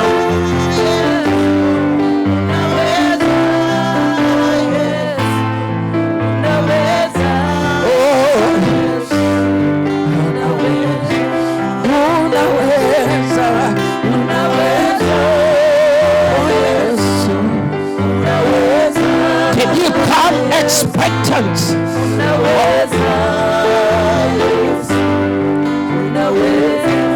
Did you come expectant? Or you came to act? Shut up, boy. Oh, Jesus. You know, people come to the house of God as spectators. They just come to spectate. But I pray that may you not be a spectator today. May you not just be somebody that is escorting others to the house of the Lord. Lift up your hands and say, I refuse to be a spectator. I want to be a participant. I want to be a participant in what the Lord is doing. Oh, Shataboya. Kwa kile Bwana anatenda. Sema nataka niusike Baba. Nataka niusike. Unapozuru wengine ewe Jehova. Unapoguza wengine. Unapotembelea wengine. Unapotendea wengine. Baba unitendee. Oh, Shatataboya. Shaba.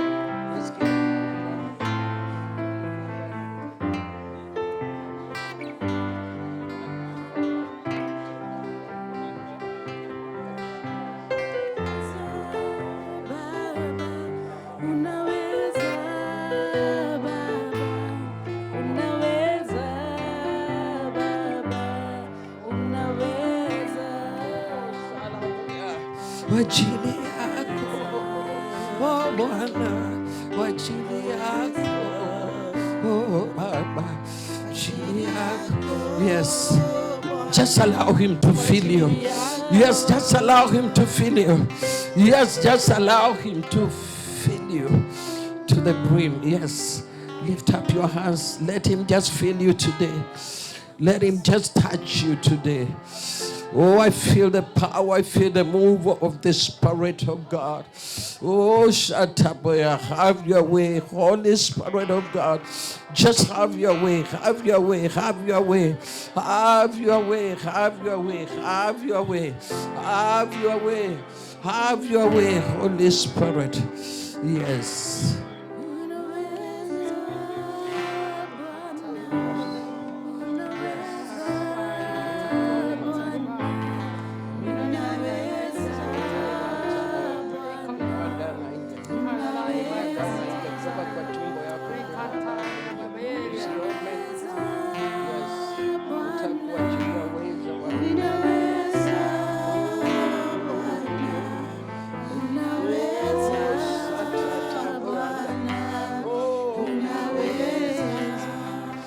Yes, sir. Yes, sir.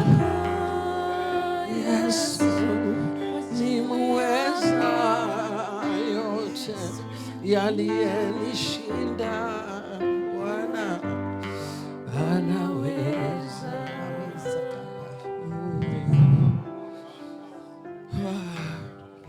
Shalalabosa. Thank you, Jesus. Jesus, we bless you. We worship you. We give you all the glory. We give you all the honor. We take our seats in the presence of Jehovah. This is the day of the Lord. Amen.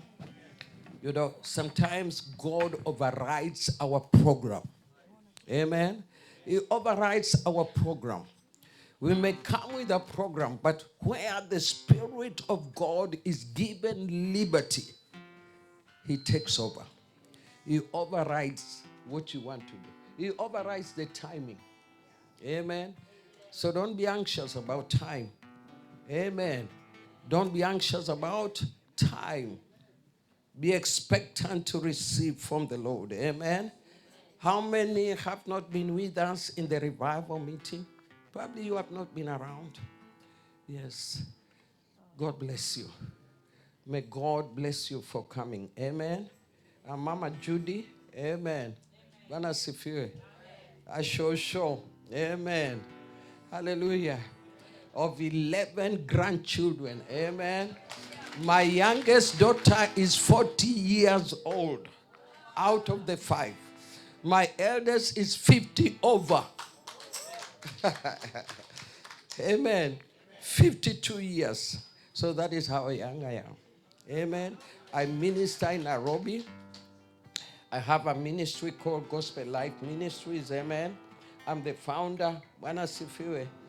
And I have some few branches under it. I also run a women program, a women praying ministry. Amen. It's called Push. We are bathing through prayer. Amen. So we always meet every month. We have our annual conference in November. If you happen to be in Kenya, just see me. I'll invite you. Come and enjoy with us. Amen. So I want to go to the Word of God. And before I do that, Reverend Andrew, si Mungu tu akubariki sana. Yaani tu akubariki. Amen. Na kuongeze miaka. Amen. Hii neema ya 72 si ikupite na uende zaidi. Amen. Neema ya 72. Unajua mimi ni 72 saizi umri, lakini naachilia hiyo neema ikupite. Amen. Uende zaidi. Amen. Maana umenionyesha upendo pamoja na watu wako na ninashukuru Bwana. Unajua sina malipo ninayeweza kulipa wewe na kanisa kwa jumla, lakini Mungu ninayemtumikia, Mungu ninayemwamini, Mungu ninayemuomba akukumbuke. Amen. Akukumbuke. And that's what I want to build on what the woman of God was ministering on last Sunday. Amen. I want us to go to the book of Isaiah. Isaiah, I just want to build on it. The Bible says we build precept upon precept. Amen. Hallelujah. In the kingdom, there is no competition. In the kingdom, there is building precept upon precept. We build one another. We don't bring one another down. Amen. So go with me to the book of Isaiah 49. Isaiah 49. We'll read verse 14 and 15. Somebody read it. Isaiah 49. I know we are in this time of returning. In this time of returning. Read it. Somebody read it.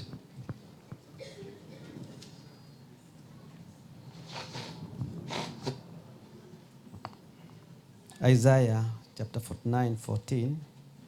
But Zion said, the Lord has forsaken me, and my Lord has forgotten me. 15. Can a woman forget her suckling child, that she should not have compassion on the son of her womb? Yes, they may forget, yet I will not forget you. Amen. Read 16. Behold, I have given thee upon the palm of my hands. Thy woes are continually before me. Amen. Father, in Jesus' name, we give glory and honor to your name, oh God. Father, as we share your word, may you speak into our lives. May you minister to the hearts of your people. Holy Spirit of God, I surrender. I humble before you that you may increase in me, that you may minister through me. For Jesus said that the words I speak, they are spirit and they are life. May I speak spirit and life into the lives of your people today. In the mighty name of Jesus. Father God, as they open their ears, as they open their hearts to receive, may you do something new even to the life of your people. In Jesus' name I pray. Shout a big amen to the Lord. Amen. Shout another big amen to the Lord. Have come to declare. Hallelujah. You know, Job says that I shall declare a thing, and the Lord will establish it. So we have been given a mandate to make a declaration over your lives that God may come and fulfill that which he has purposed over your life. Amen. Somebody shout amen. Amen. Somebody shout a big amen. Amen. And so when I was meditating on what I need to come and share today, God told me to tell you that in this season of returning, God is going to remember your life. In this season of returning, God is going to remember your life. In this season of returning, God is going to remember your life.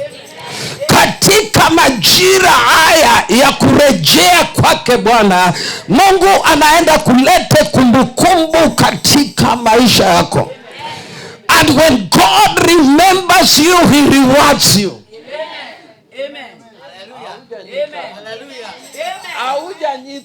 When God remembers you, he rewards you. I declare there are people here that God is going to remember. And God will not only remember you, he will reward you in this season. He will reward you in this season in the name of the Lord. Hallelujah. Hallelujah. Israel reached a point and they felt like God has left them. They felt like God has forsaken them. They went through challenges. They went through problems and they thought God never cared. But God comes to the nation of Israel even through Isaiah, and Jehovah says a suckling mother can forget her child. Mama anayenyonyesha anaweza sahau mtoto wake. Wengi wamewasahau, wengine wamewatupa, lakini Jehova, lakini Jehova, lakini Jehova, lakini Jehova, yeye sio kama mtu, yeye sio kama mwanadamu, yeye sio kama mama anayenyonyesha, yeye ni Mungu. Haleluya.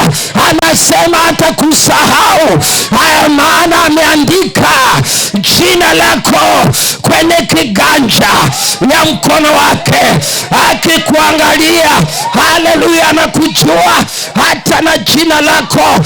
Akiangalia kiganja yake anaona Nyambura, anaona Achieng, anaona Njoroge, anaona Kamau, anawaona, anawajua unyonge wenyu na udhaifu wenyu, anawajua, lakini hatawasahau.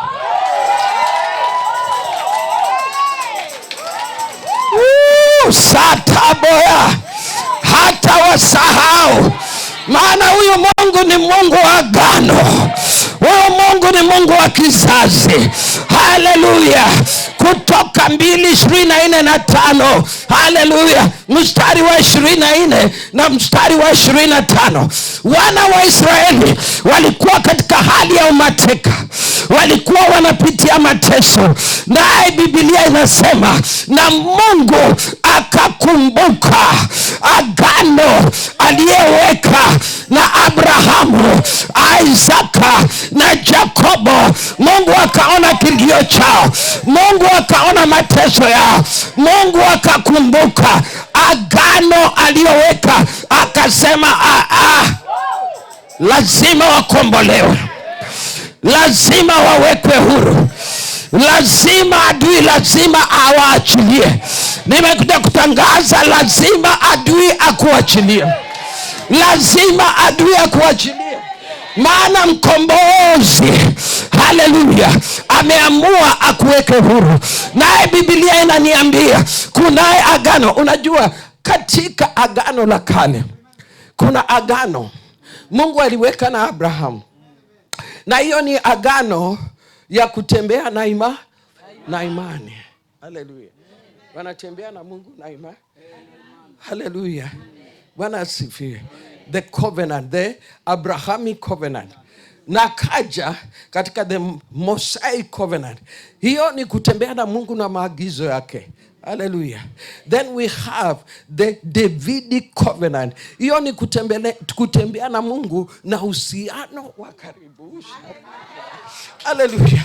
Halafu kuna hiyo agano ingine, agano iliyeshinda agano zote, maana zile agano zingine ziliwekwa na damu ya wanyama, zilidhibitika na damu ya wanyama, lakini kuna agano iliyekamilisha agano yote.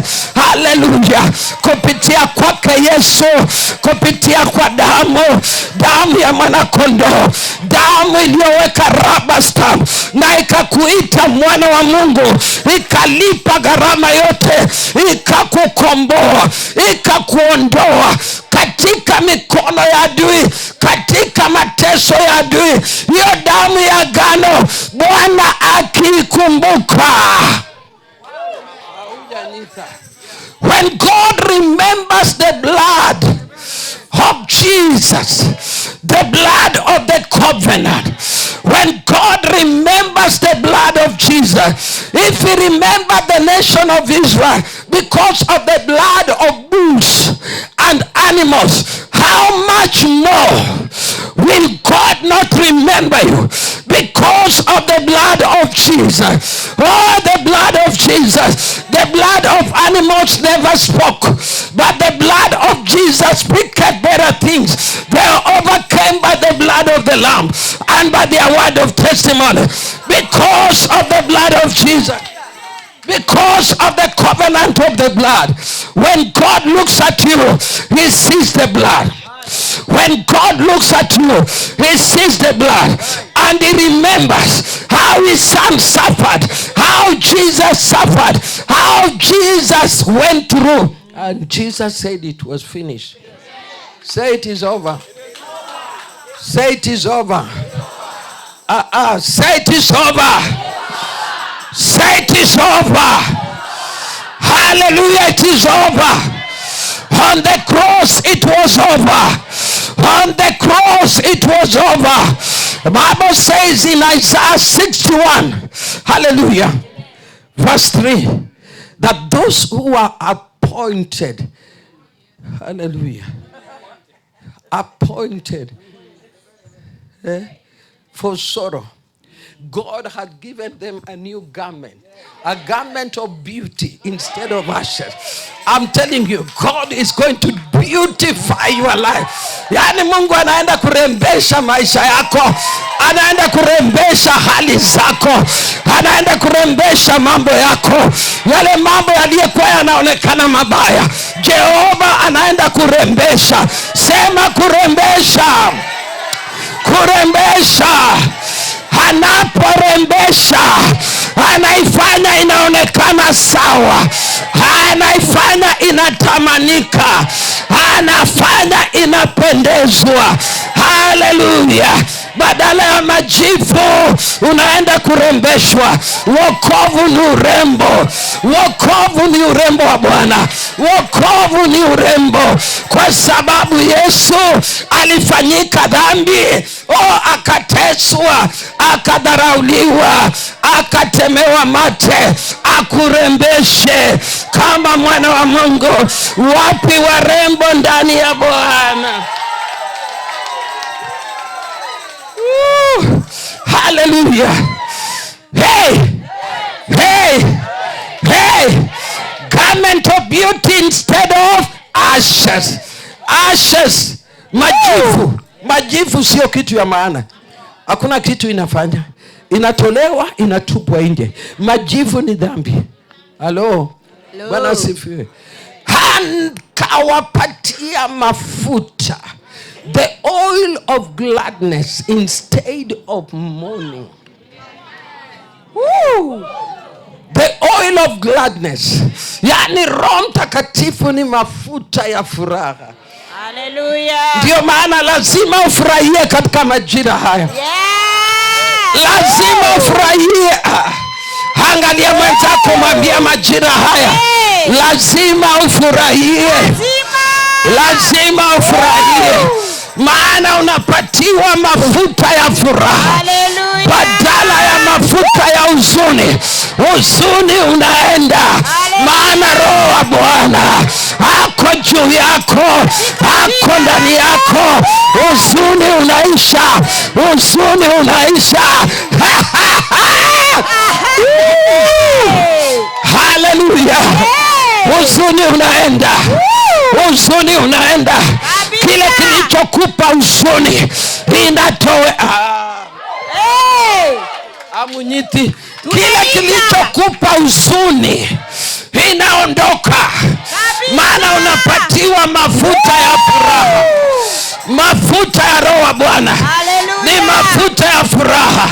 Hallelujah. Wengine watafurahia mpaka shetani atachanganyikiwa, hata kuelewa.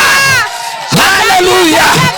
Alidhani utalia, alidhani utakata tamaa, alidhani utahama church, alidhani utatoka, lakini kwa sababu ya mafuta ya furaha atashangaa.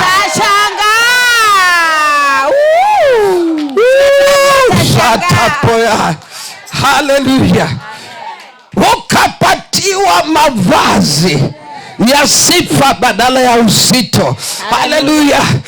Haya ndio Yesu alifanya msalabani, ya kwamba hallelujah, unatembea unasifu tu kama dada yangu.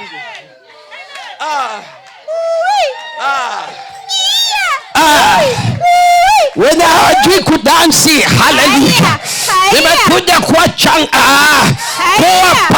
changamoto ya kwamba ni majira ya kucheza. Hallelujah. Hallelujah. There is a day God told me, dance your problems away. Just dance your problems. Cheza, dance. Haya, haya, haya. As you dance your problems away, things are changing. Just dance. Just dance. Dance. Just dance. We are dancing our problems away. Hallelujah. Instead of heaviness, we have been given the dancing shoes. We are just dancing. Una style lakini cheza. Una style lakini Yesu anajua unamchezea.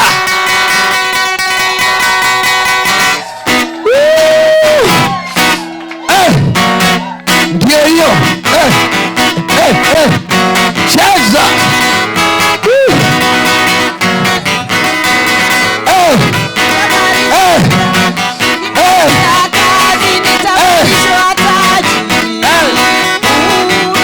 Unajua ungona hautakusaidia kwa ufalme, kuwa crazy kwa ufalme.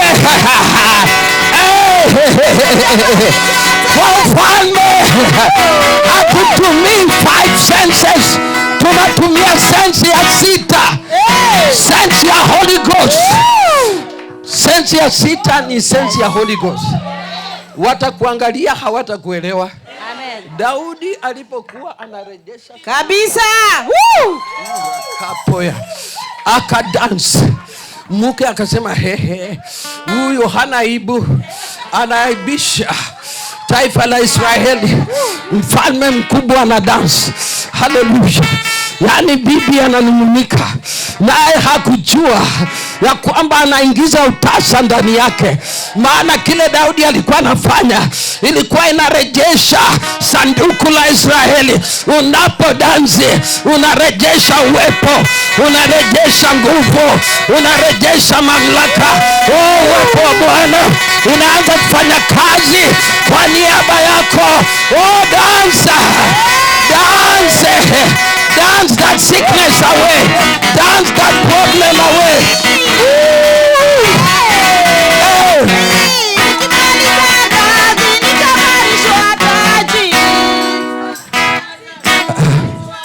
Hapana, hiyo sio praise. Hapana. Praise ni kuinua sifa kwake Jehova. Hallelujah. Kwa hivyo mavazi yanabadilishwa kwa hii majira ya kurudia Bwana. Hallelujah. Mavazi yanabadilishwa. Watu watakuangalia, watakuona na mavazi mapya. Ninapoongea mavazi, sio nguo tu ya nje, ni yule mtu wa ndani. Yes. Sataya. Maana Mungu anaenda kuwakumbuka, na Mungu akiwakumbuka anawazawadi. Huyu Jehova ni wa kumbukumbu. Huyu Jehova hukumbuka watu wake. Kwa sababu ya rehema alikumbuka taifa la Israeli, aliwaonea huruma, aliwarehemu, akasema sitawaachilia waendelee kwa hiyo hadi, waendelee kwa hiyo shida. Mimi Jehova naachilia ukombozi. Bwana anatenda leo, pokea katika jina la Yesu.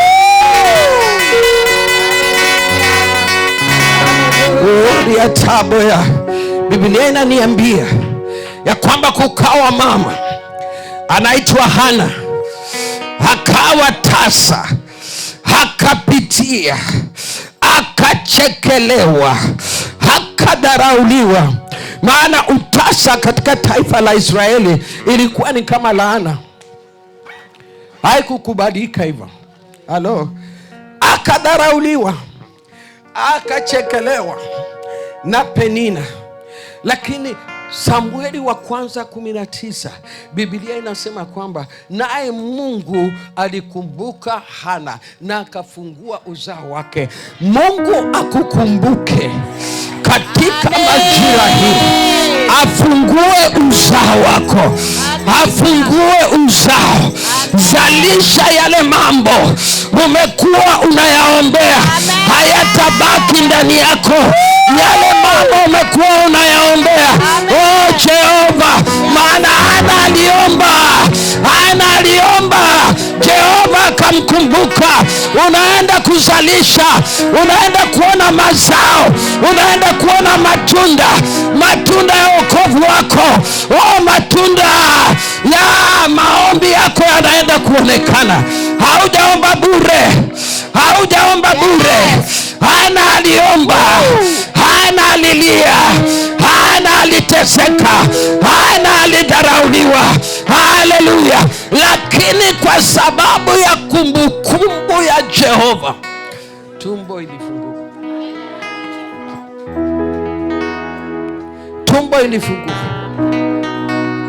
May your womb open.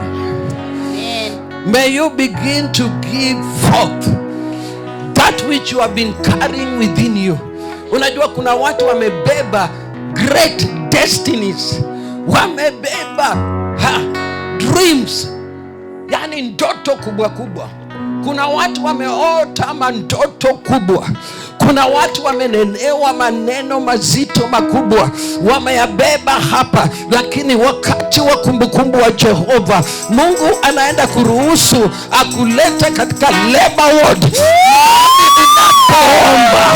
Mahali unapoomba Hauombi tu, unaomba kuzalisha, unaomba maombi ya kuona, unaomba maombi ya jibu, maombi ya jibu, maombi ya jibu yanakuja kuonekana katika majira haya. Oh, thank you Lord, thank you Jesus. Hallelujah. Unajua Rachel, akadhani sitatoboa, sitapata mtoto. Hallelujah. Biblia inasema katika kitabu cha Mwanzo 3 I believe 22 ya kwamba Mungu akakumbuka Rachel, maana Lea alikuwa anazaa vile Penina alikuwa anazaa Unaangalia watu baraka zao ni walikuja Amerika wameshajenga nyumbani walikuja Amerika wananunua maploti walikuja Amerika mambo yanaendelea magari wanabadilisha Unasema Jehova, kwani nilisaulika? Haleluya. Jehova anaenda kumbuka wewe, na kile utazalisha itashinda zingine. Maana Yakobo alipozaliwa, Josefu alipozaliwa alitumika kama yule aliyetoa wana wa Israeli katika hali ya njaa, akawalete Misri, wakakubalika Misri. Umeletwa Misri hapa Amerika, na utakubalika hapa Misri. Haujanyita, utakubalika hapa Misri. Maana kuna majosefu walishatumwa, kuna majosefu walishatangulia, kuna wahubiri wametangulia, kuna wahubiri wamesimama wakitenda makusudi la Bwana. Taifa wewe, hata kama uko Amerika na wewe Mkenya, utaridhi na Amen. Ninaongea na mtu Kabisa. Hallelujah. Amen. Hautakuwa unaangalia watu na unameza mate tu. Wewe nayo utaonekaniwa. Hallelujah. Utatembelewa. Yaani utatembelewa. Amen. Maana majira ya ukumbukumbu umefika. Hallelujah. Kuna mtu mwingine alikumbukwa, anaitwa hallelujah, Mordekai. Sema Mordekai. Hao wengine wawili walikumbukwa kwa sababu ya maombi. Wewe utakumbukwa kwa sababu ya maombi. Utakumbukwa kwa sababu ya utumishi umekuwa unatumika. Utakumbukwa kwa sababu ya kujitolea kwako. Utakumbukwa kwa sababu wewe ni mwana wa ufalme. Unaenda kukumbukwa. Mordekai. Hallelujah. Hallelujah. Kitabu cha Esther 6. Huyu ni mjamaa mmoja aliyeamua, maana akawa katika hali ya utumwa. Naye Haman aliyekuwa karibu na mfalme akawa anataka, na unajua Mordekai alikuwa wochi. Alikuwa tu wochi. Wochi wa gate, anapigia watu saluti hivi na anawaambia ingia. Haman alikuwa anataka sio saluti tu, alikuwa anataka ainamiwe. Hallelujah. Naye Mordekai Myahudi akasema, hakuna mtu nitamuinamia isipokuwa ni Jehova, isipokuwa ni Yawe. Sina miungu mingine ila ni Jehova. Na ikamgandamiza moyo wa Haman. Haman akaamua ya kwamba anatengeza njama ndiposa auwe Mordekai. Yaani adui atatengeza njama akuue, lakini hatakuua Kabisa. Alitengenezewa njama ya kwamba auawe, na njama ikaiva. Naye Mungu wa kumbukumbu anamtokezea mfalme na anamletea ndoto na anamwambia, hebu toa ile kitabu cha kumbukumbu. anza kufungua ukurasa baada ya mwingine. Ukurasa wako unaenda kufunguliwa, yaani ukurasa mpya inaenda kufunguliwa kwa ajili ya maisha yako. Wamejua wewe na ukurasa mwingine, ukurasa wa kushindwa, lakini there is a new page. There is a new page that God is going to open in your life. There is a way they have read you. There is a way they have read you. There is a way they have read you.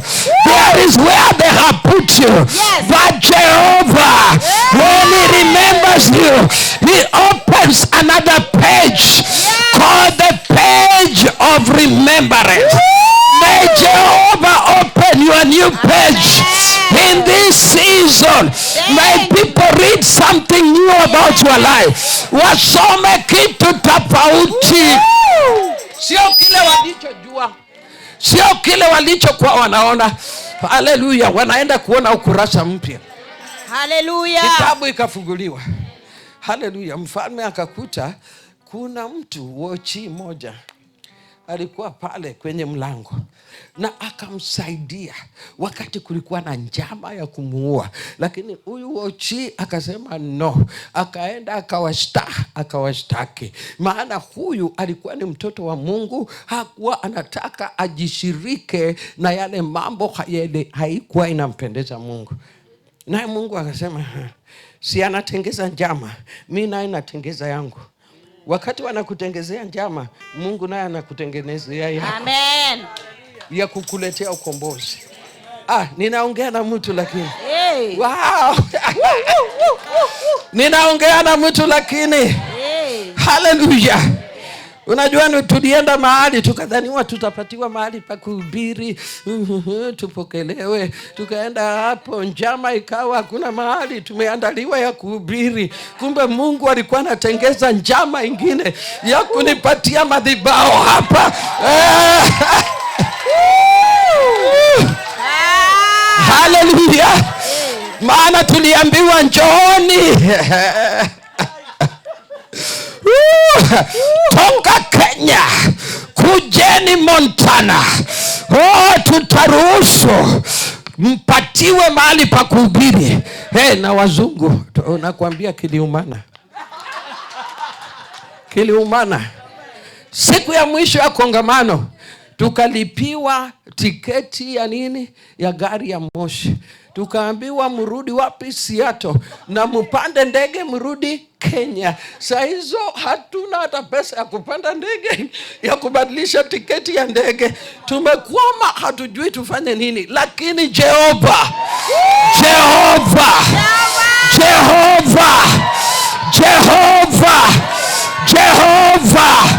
sikujua, sikuelewa vile Jehova hupanga mambo yake.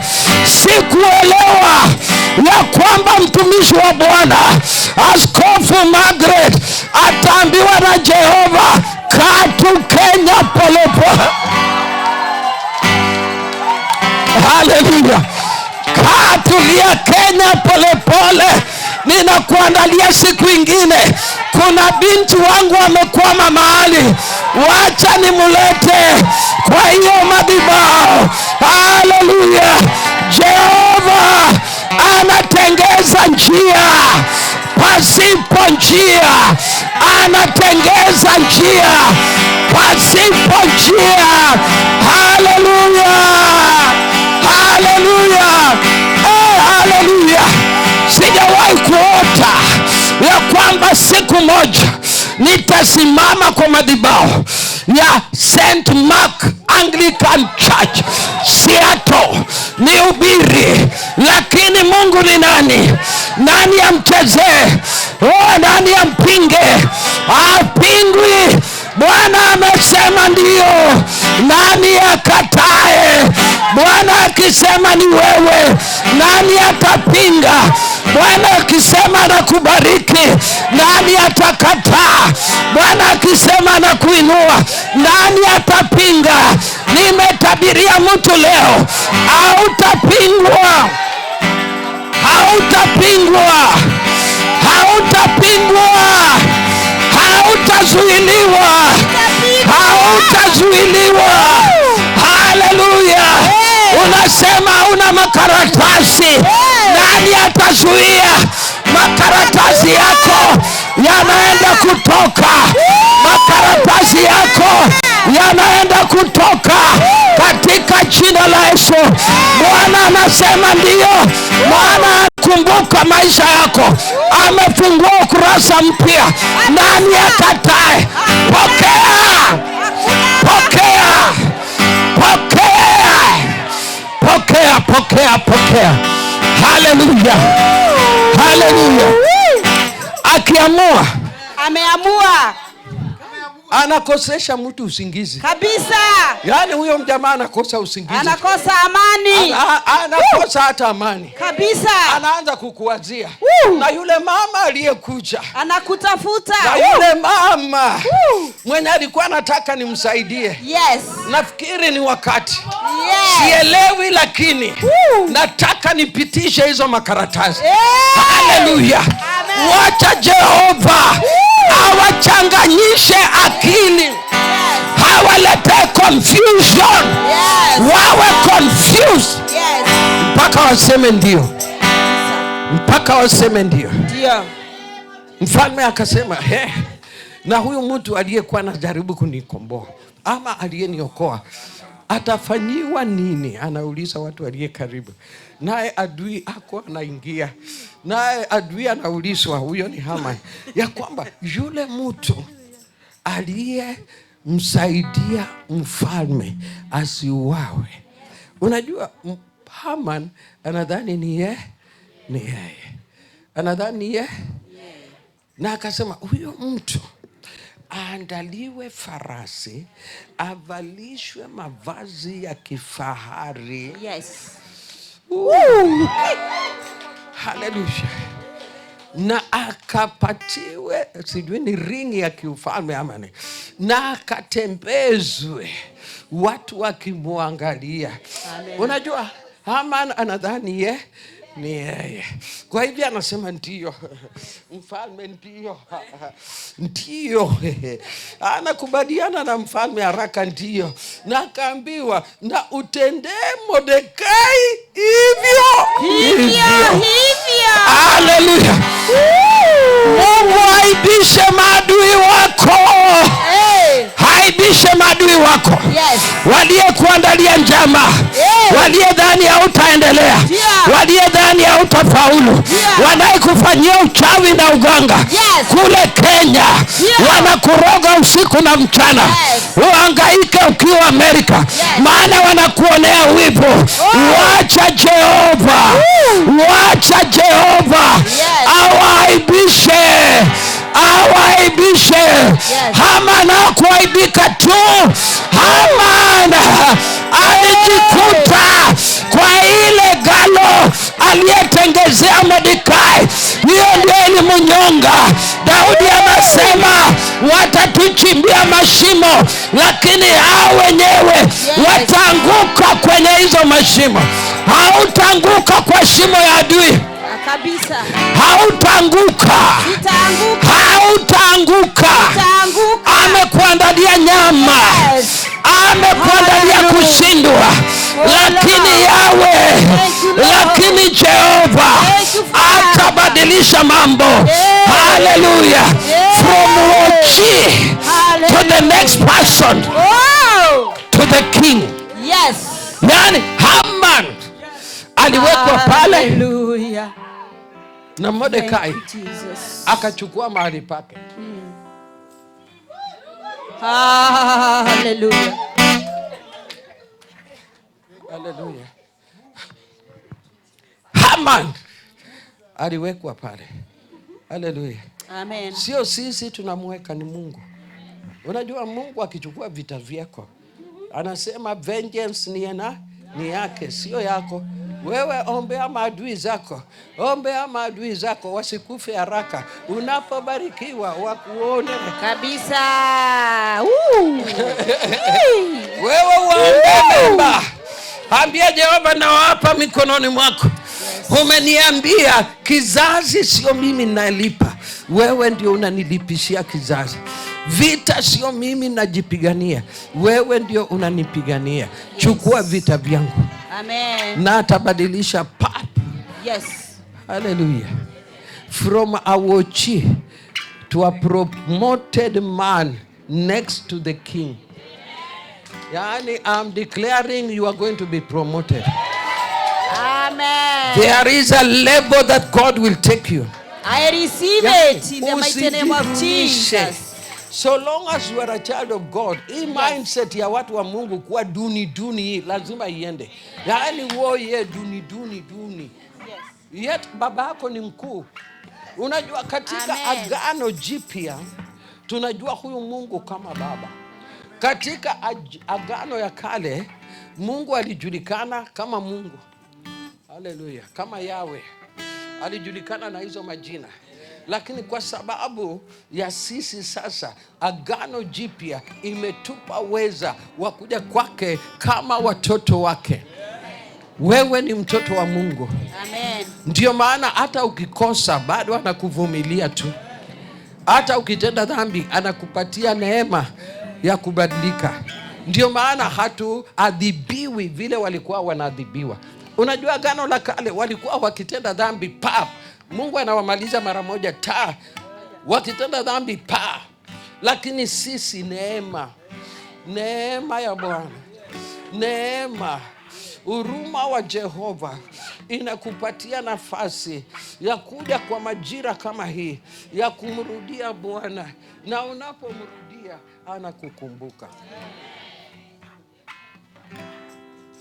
Hallelujah. Naongea na mtu. Ninaongea na mtu. Munanyita. Tunanyita. Hallelujah. Wangapi wamenyita? Toka hapa ukiwa umebadilisha nia yako. Yes. Maana vile unavyowaza ndio vile utakavyokuwa. Amen. Ukiwazia Mungu ametenda. Hallelujah. Hallelujah. Yes, Lord. Damu ya Yesu iliyomwagika. Hiyo damu inanena mema. Amen. Inanena uzima. Yes. Inanena ushindi. Amen. Walishinda kwa damu ya mwanakondoo. Hallelujah. Ufunuo 12:11.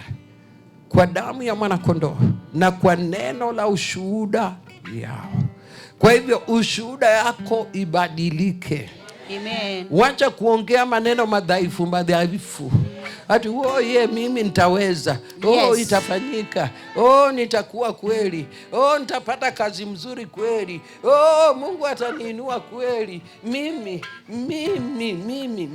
Alafu unajua najiuliza mimi. Yaani tayari umejidharau mpaka aujioni.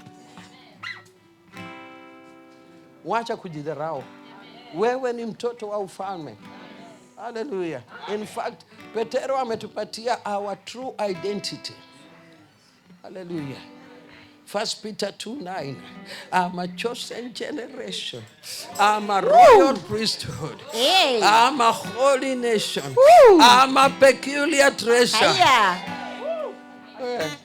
Na unakaa.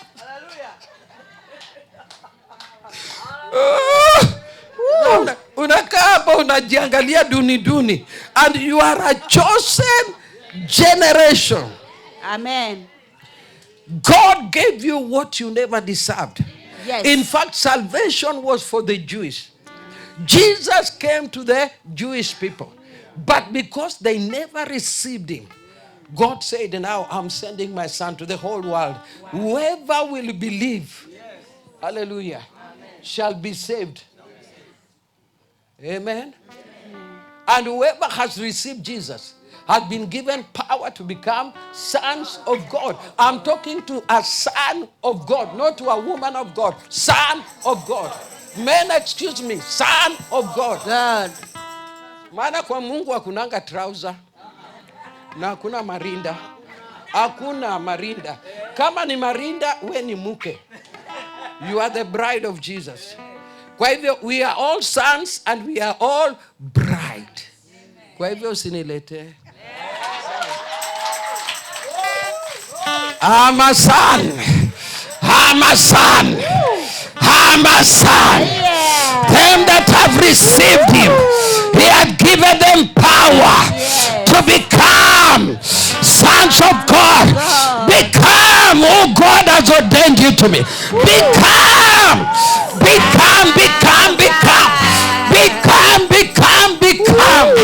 who God has ordained you to be.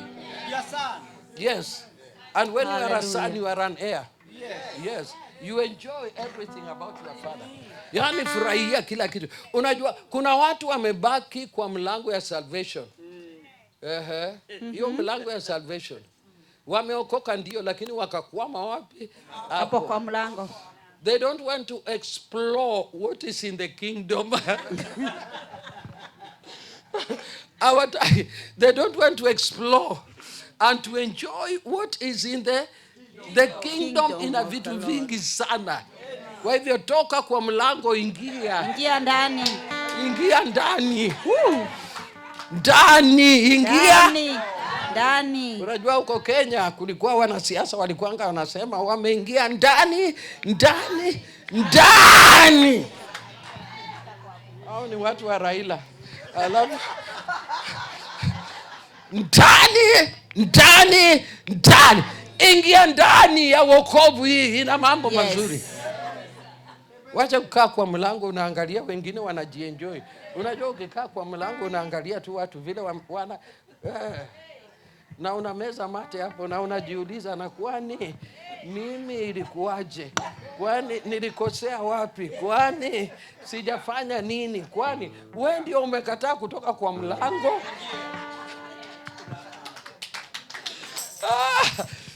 Satire.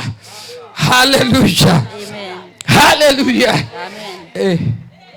Sijui nimalize ama aje? Endelea. Niendelee. Yes. Hata sikinja, njaa hata hakuna. Tumbo na chakula itaisha. Lakini neno litaishi. Haitaisha. Yeah. Hallelujah. Amen. Neno ndio mkate ya maana tunaishi kwa neema. Wa mwisho. Amen. Wa mwisho anaitwa No. Hallelujah. Amen. Akakumbukwa ile maji iliyokuwa inaangamiza watu haikumuangamiza. Yes. Unaninyita? Tunanyita. Zile vitu ilikuwa no wonder you lived. Corona ilikuwa imechacha, but God spared you. Hey. God spared you. In fact, I came to America during Corona. Na mimi sikutafuta ile barua. Sikudungwa. Wacha wasinisikie, sikudungwa.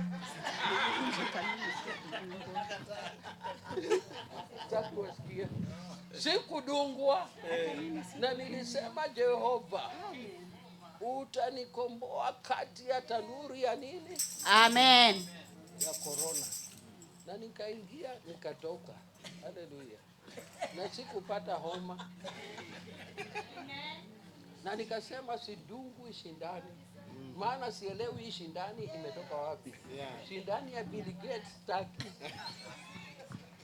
Bwana asifiwe. Ambia mwenzako inua imani. Maana ukiinua imani utakuwa tofauti na wengine. Hallelujah. Amen. Maji yenye ilikuwa imalize watu haikumaliza. Unajua ni kwa nini? Kwa sababu alijua kutolea Mungu dhabihu. Alijua kumtolea Mungu sadaka. Naye akamtolea sadaka. Naye Mungu akasema, sasa sija kukomboa tuna hii gharika ya maji, nitabadilisha hali. Yani he controlled the atmosphere and the nature of the world. Mungu akasema sasa sitaangamiza watu na maji. Mungu akaweka rainbow. Huyo mjamaa mmoja alibadilisha destinies ya watu. Bwana asifiwe. Amen. Hallelujah. Si Mungu akukumbuke. Amen. Unikumbuke Baba unapowazuru wengine, naomba unikumbuke, usinipite Baba unapowazuru wengine. Naomba unikumbuke, unikumbuke, unikumbuke,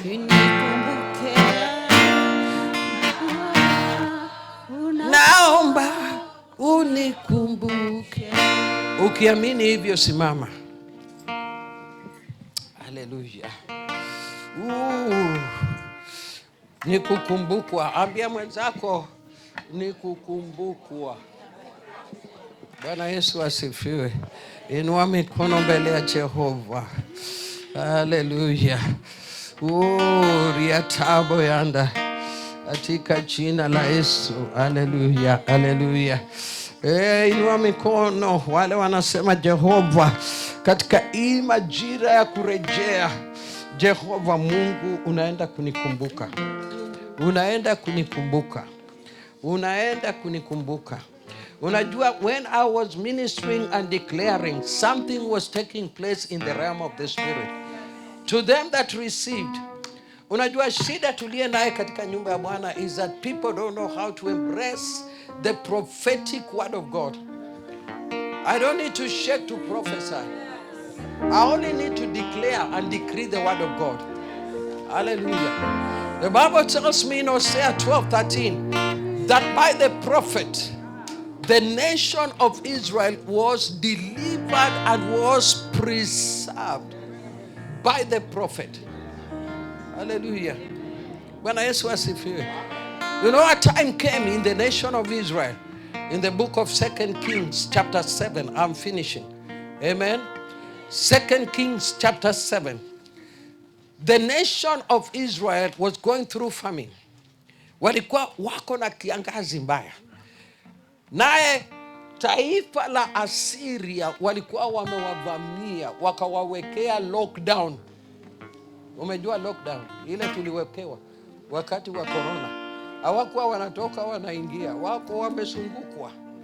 Haleluya.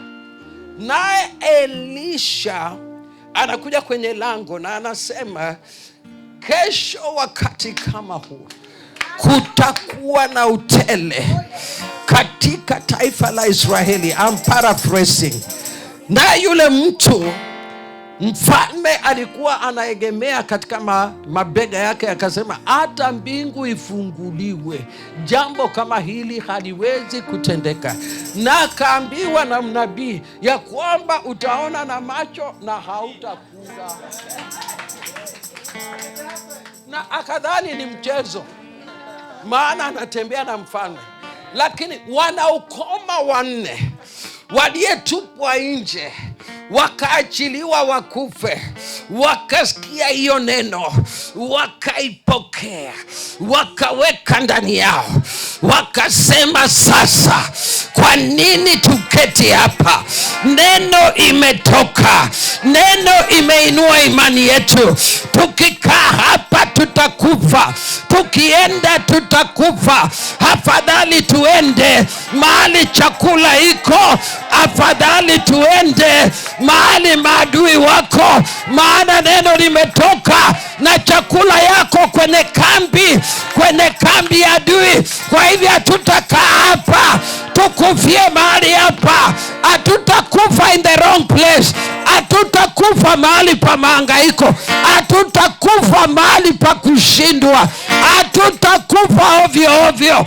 Wakasema hatukai hapa, hatukufi hapa. Wakaamua, sema kuamua, wakaanza safari. Hawana vidole lakini wanaenda, hawana uweza lakini wanaenda, hawana silaha lakini wanaenda. Mbingu ikasema ndio, wameitika, wamekubali neno. Mbingu ikasema niko nyuma yenu, niko na nyinyi, niko na nyinyi. Hamuna uwezo, hamuna silaha, hamuna nguvu, lakini muko na mimi. Ninaenenda na nyinyi. Majeshi la Syria wakasema taifa la Israeli, mfalme ameokomboa, majeshi wengine waje wapigane nao. wakatoka mbio. Jemedari wa vita vyetu anaitwa Jehova, anajua kutisha maadui, kuondoa maadui, kuwafanya watoroke. Maadui wako watoroke majira haya, maana umekumbatia neno, umebeba neno, umeitikia neno, unaongea neno, unaamini neno, unatenda neno. Haleluya!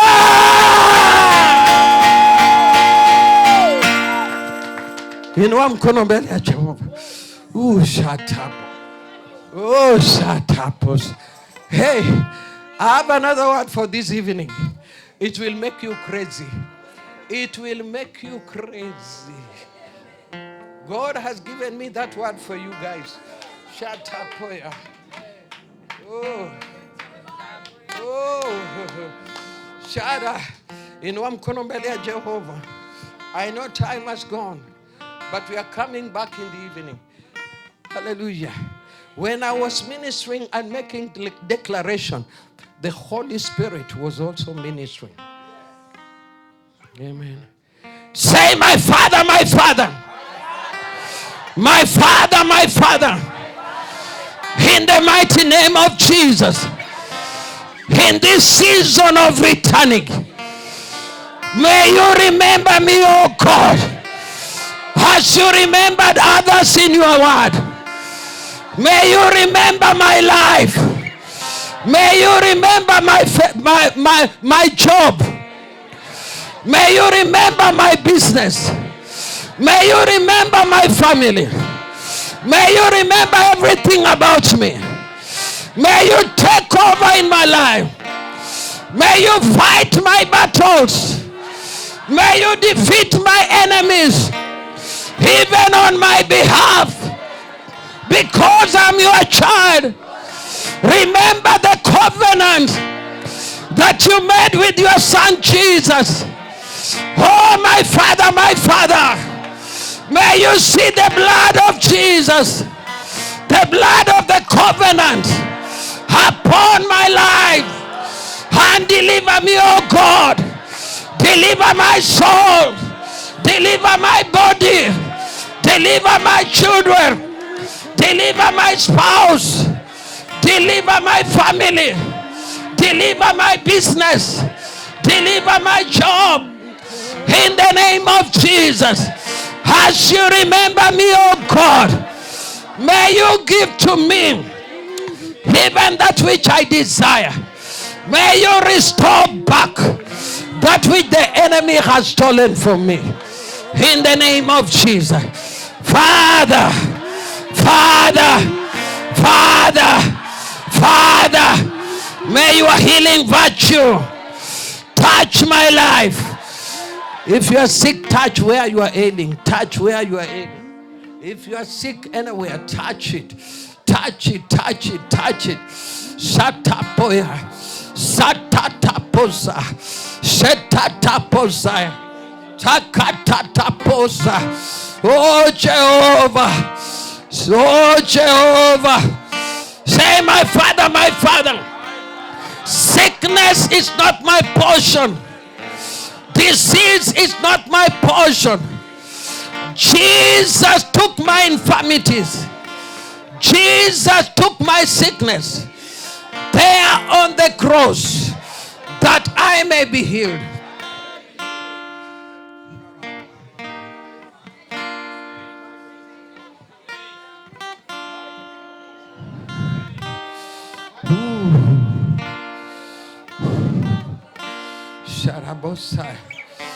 Let me give you this revelation.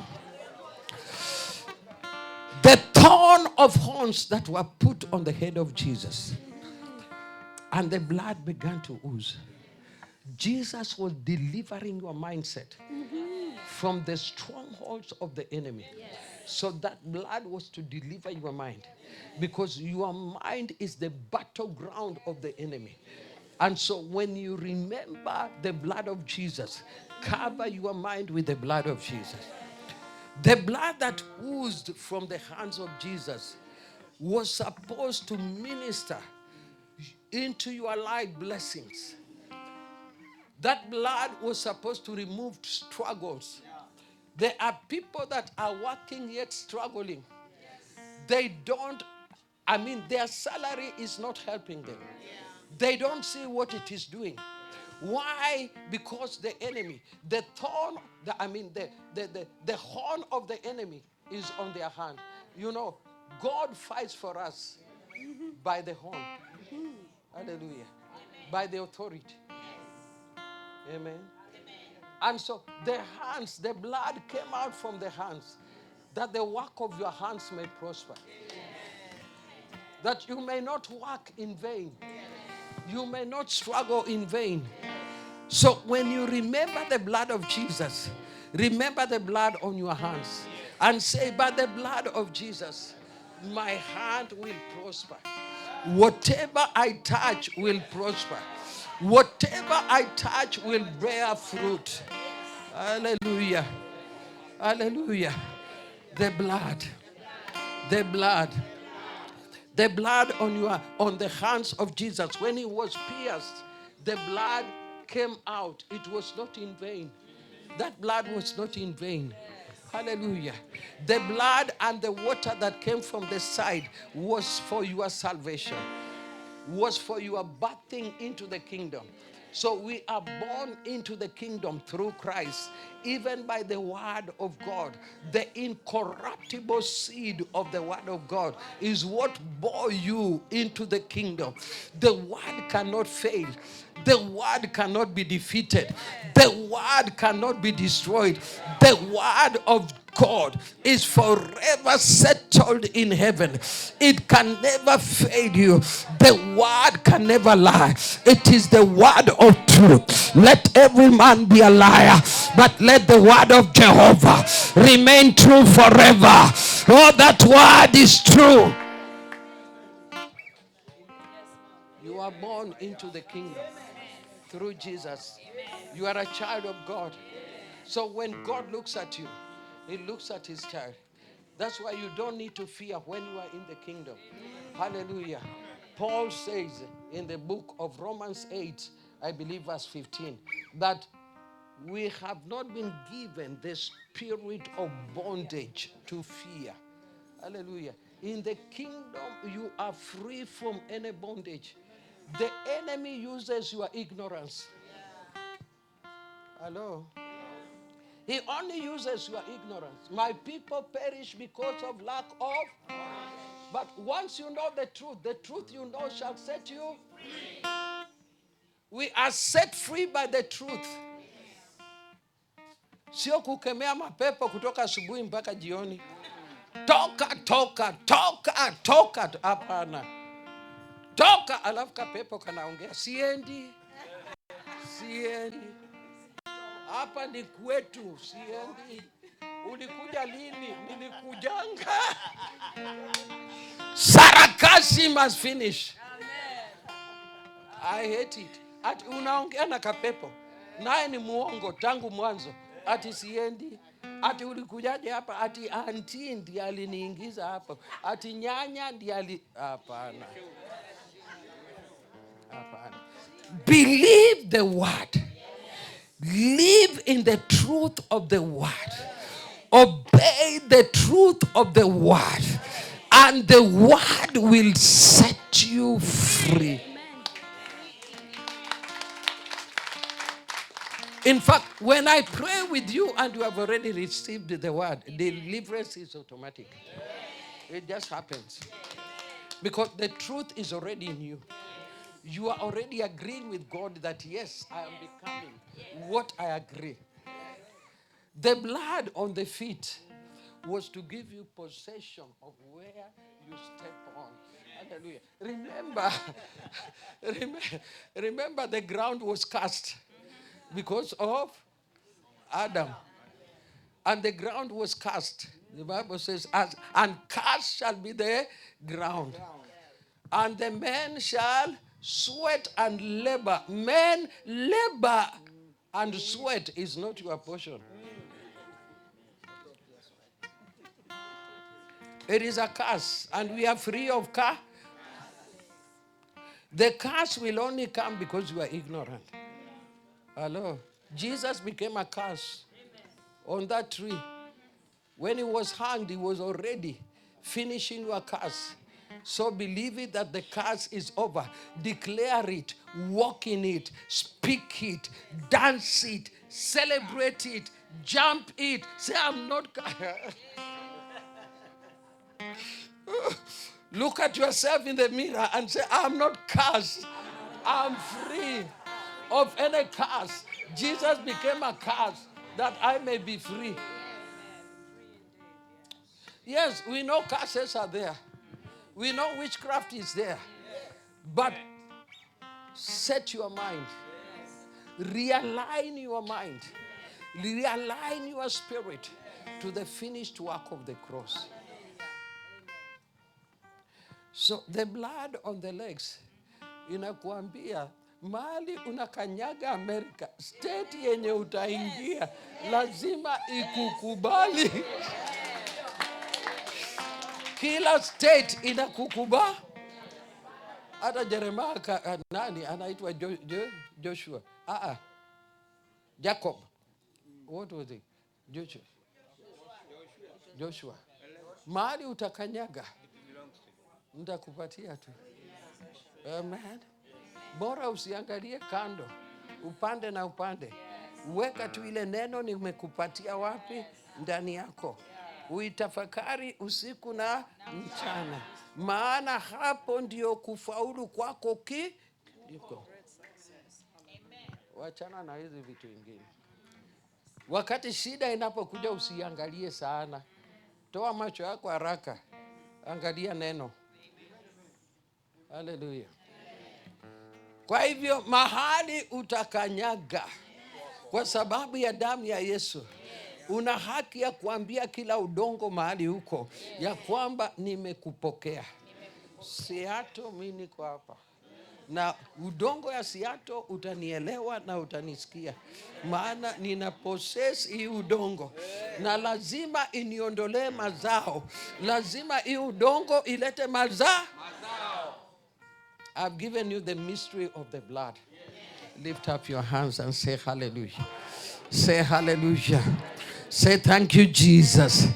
Thank you, Lord. Thank you for today.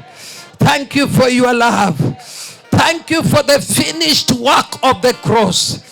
Thank you because Jesus did it all for me. Father, we bless you. We bless your word today. As I've declared and as I've decreed, Jehovah God, may you establish your word in the life of your people. In Jesus' name we pray. Amen. Hallelujah. Jioni usikose climax. Hallelujah. The end of a matter is better than the beginning thereof. We are finishing well. And we are finishing strong. And we are finishing carrying our miracles and walking with them, going back home. Oh, that's it. Reverend. Thank you so much. God bless you. God bless you. I think we better give her a good clap. Thank you so much. We can take our seat. And now I think we are going to speak Kikuyu because we don't want her to hear what we are going to say. Otherwise, we are thankful to God because He has sent her to save the situation. Because even this morning, we are still waiting for Bishop Margaret. But the Lord had different plan. He had a plan B. We had plan A. We thought we are done with it. We thought we had done every kind of preparation that we needed to do. We had done all the communication we could make. But heaven had what do we call it? a plan B, and he had a divine plan to solve it. Because since we started this convention, I think we have experienced the pouring of the Spirit of God, and his miracles has been performed here. So maybe we thought Bishop Margaret Wangari will be the one that the Lord will use as a vessel to make that happen. But another plan was done from heaven, that she may be brought to America and she may struggle to look for a place to live. And she was sent to somebody who could make connection with us so that she may appear here. So the ground was prepared not for Wangari, but for somebody that does not even speak Kikuyu, because God is not on what we planned, not the person that we knew, but the person that the heaven knew that she can perform. Because what we needed is somebody that would come and bring the message from heaven. It is not the one that we know. What we were expecting is Bishop Margaret Wangari. And I know there are some people when they get here and they don't see her, they were feeling frustrated because they came just to meet with Bishop Margaret Wangari because they knew her, they have heard about her. But let me tell you, we are blessed. Because even though Margaret Wangari was not here, heaven was here. Jesus was here. Some have been healed. Some lives have been transformed. Because it was not Bishop Margaret Wangari that would transform. It was God through his servants. And that is the servant that the Lord has brought. Praise be to God. Now, what we are going to do, I felt propelled to request this.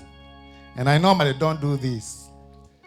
If you feel that you want to bless our sister, you hear that she would have changed her day to leave America to go back to Kenya. But because she didn't have money, she had to look for a place to live until the date that her return ticket was booked. Because of her lacking, we were blessed. What we are going to do, we are going to bless her with what she lacked. I believe she is going back home with 1,000 from your pocket and from my pocket. And that 1,000 maybe will help her to go for a vacation after this trip to Mombasa and rest for 3 or 4 days. Our church, I believe, will do that. So please, if you feel propelled to do that, you can just take an envelope and we have them back there. There is somebody with them there. If you want to bless her, just give something, and we believe that we can make it for her to move. She is leaving tomorrow. So what we can do is, already because the air ticket back home is already paid, we can pay for an air ticket from Nairobi to Mombasa and the hotel that she shall live for 3 days for her vacation, so that she may be relieved from the jet lag of being here for those few weeks and getting back to Kenya. Niguo twaneka maundu maingi na twakenekira ingi aria tui uyu tutoi Ngai aturehere nake reke itumurathime na kiria mwathani ekwenda tumuhe. And also our convention was blessed because we have people who have come from Kenya. If you came from Kenya just for this vacation or convention, please could you stand up? Those who are blessed with the visas from Kenya. Praise the Lord. I know there were here who are with us maybe from Wednesday to Thursday, but because of other engagement, they left us.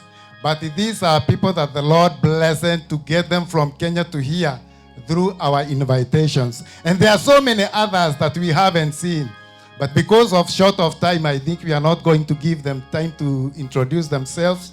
But when we come in the afternoon, they shall have an opportunity so that we may know them by their names. So now I think I'm going to ask Alice. Where is Alice? Oh, Alice has gone. What about Mama Count? Even Mama Count is not here. I know they are busy preparing for what we are going to eat. So I'd like Alice to come and give us the direction from here what we are going to do.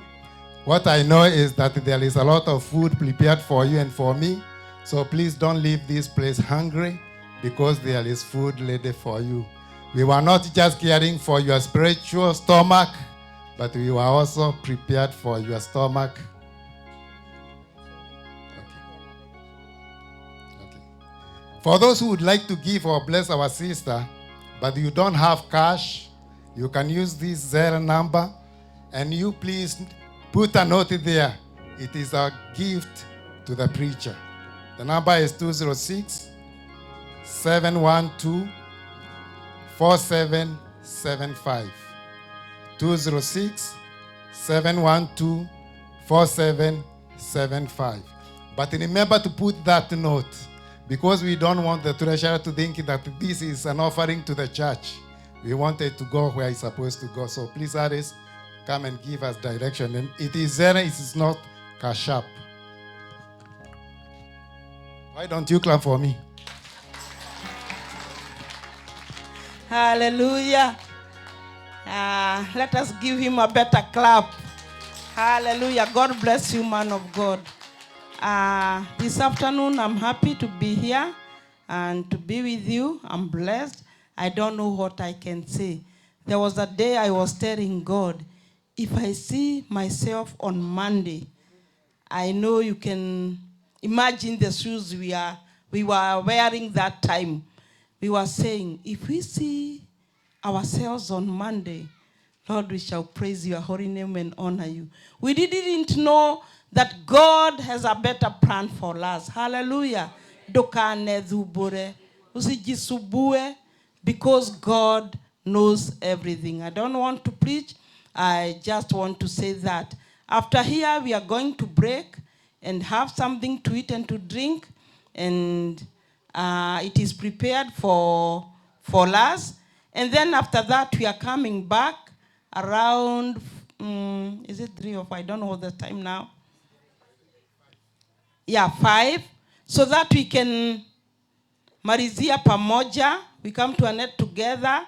As we said, the beginning and the end. The end is the best. Hallelujah. Yeah. Kuja tumarizia pamoja. And I know God is going to do wonders at that time. We are going to experience the power of God. We are going, that is our climax, where we are going to end our conference, where we are going to have testimonies. We have testimonies inside. So if you have a testimony, see our sister Jane. Jane is the one usher. You can see her there, and she'll take your name, and you are going to be given time to give your testimony. So after here, I think Catherine will direct us what we are going to do, and she's going to pray for she's going to pray for the food.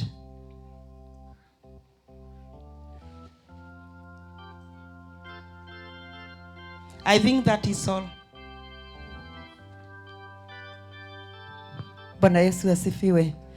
Praise God. Nitokuhoithia ni Jen. Jen, go ahead and pray for the food. Everlasting Father, we bow before you with all this afternoon because of your doing, O Jehovah God. You have awed us with your presence. You have awed us with your healing.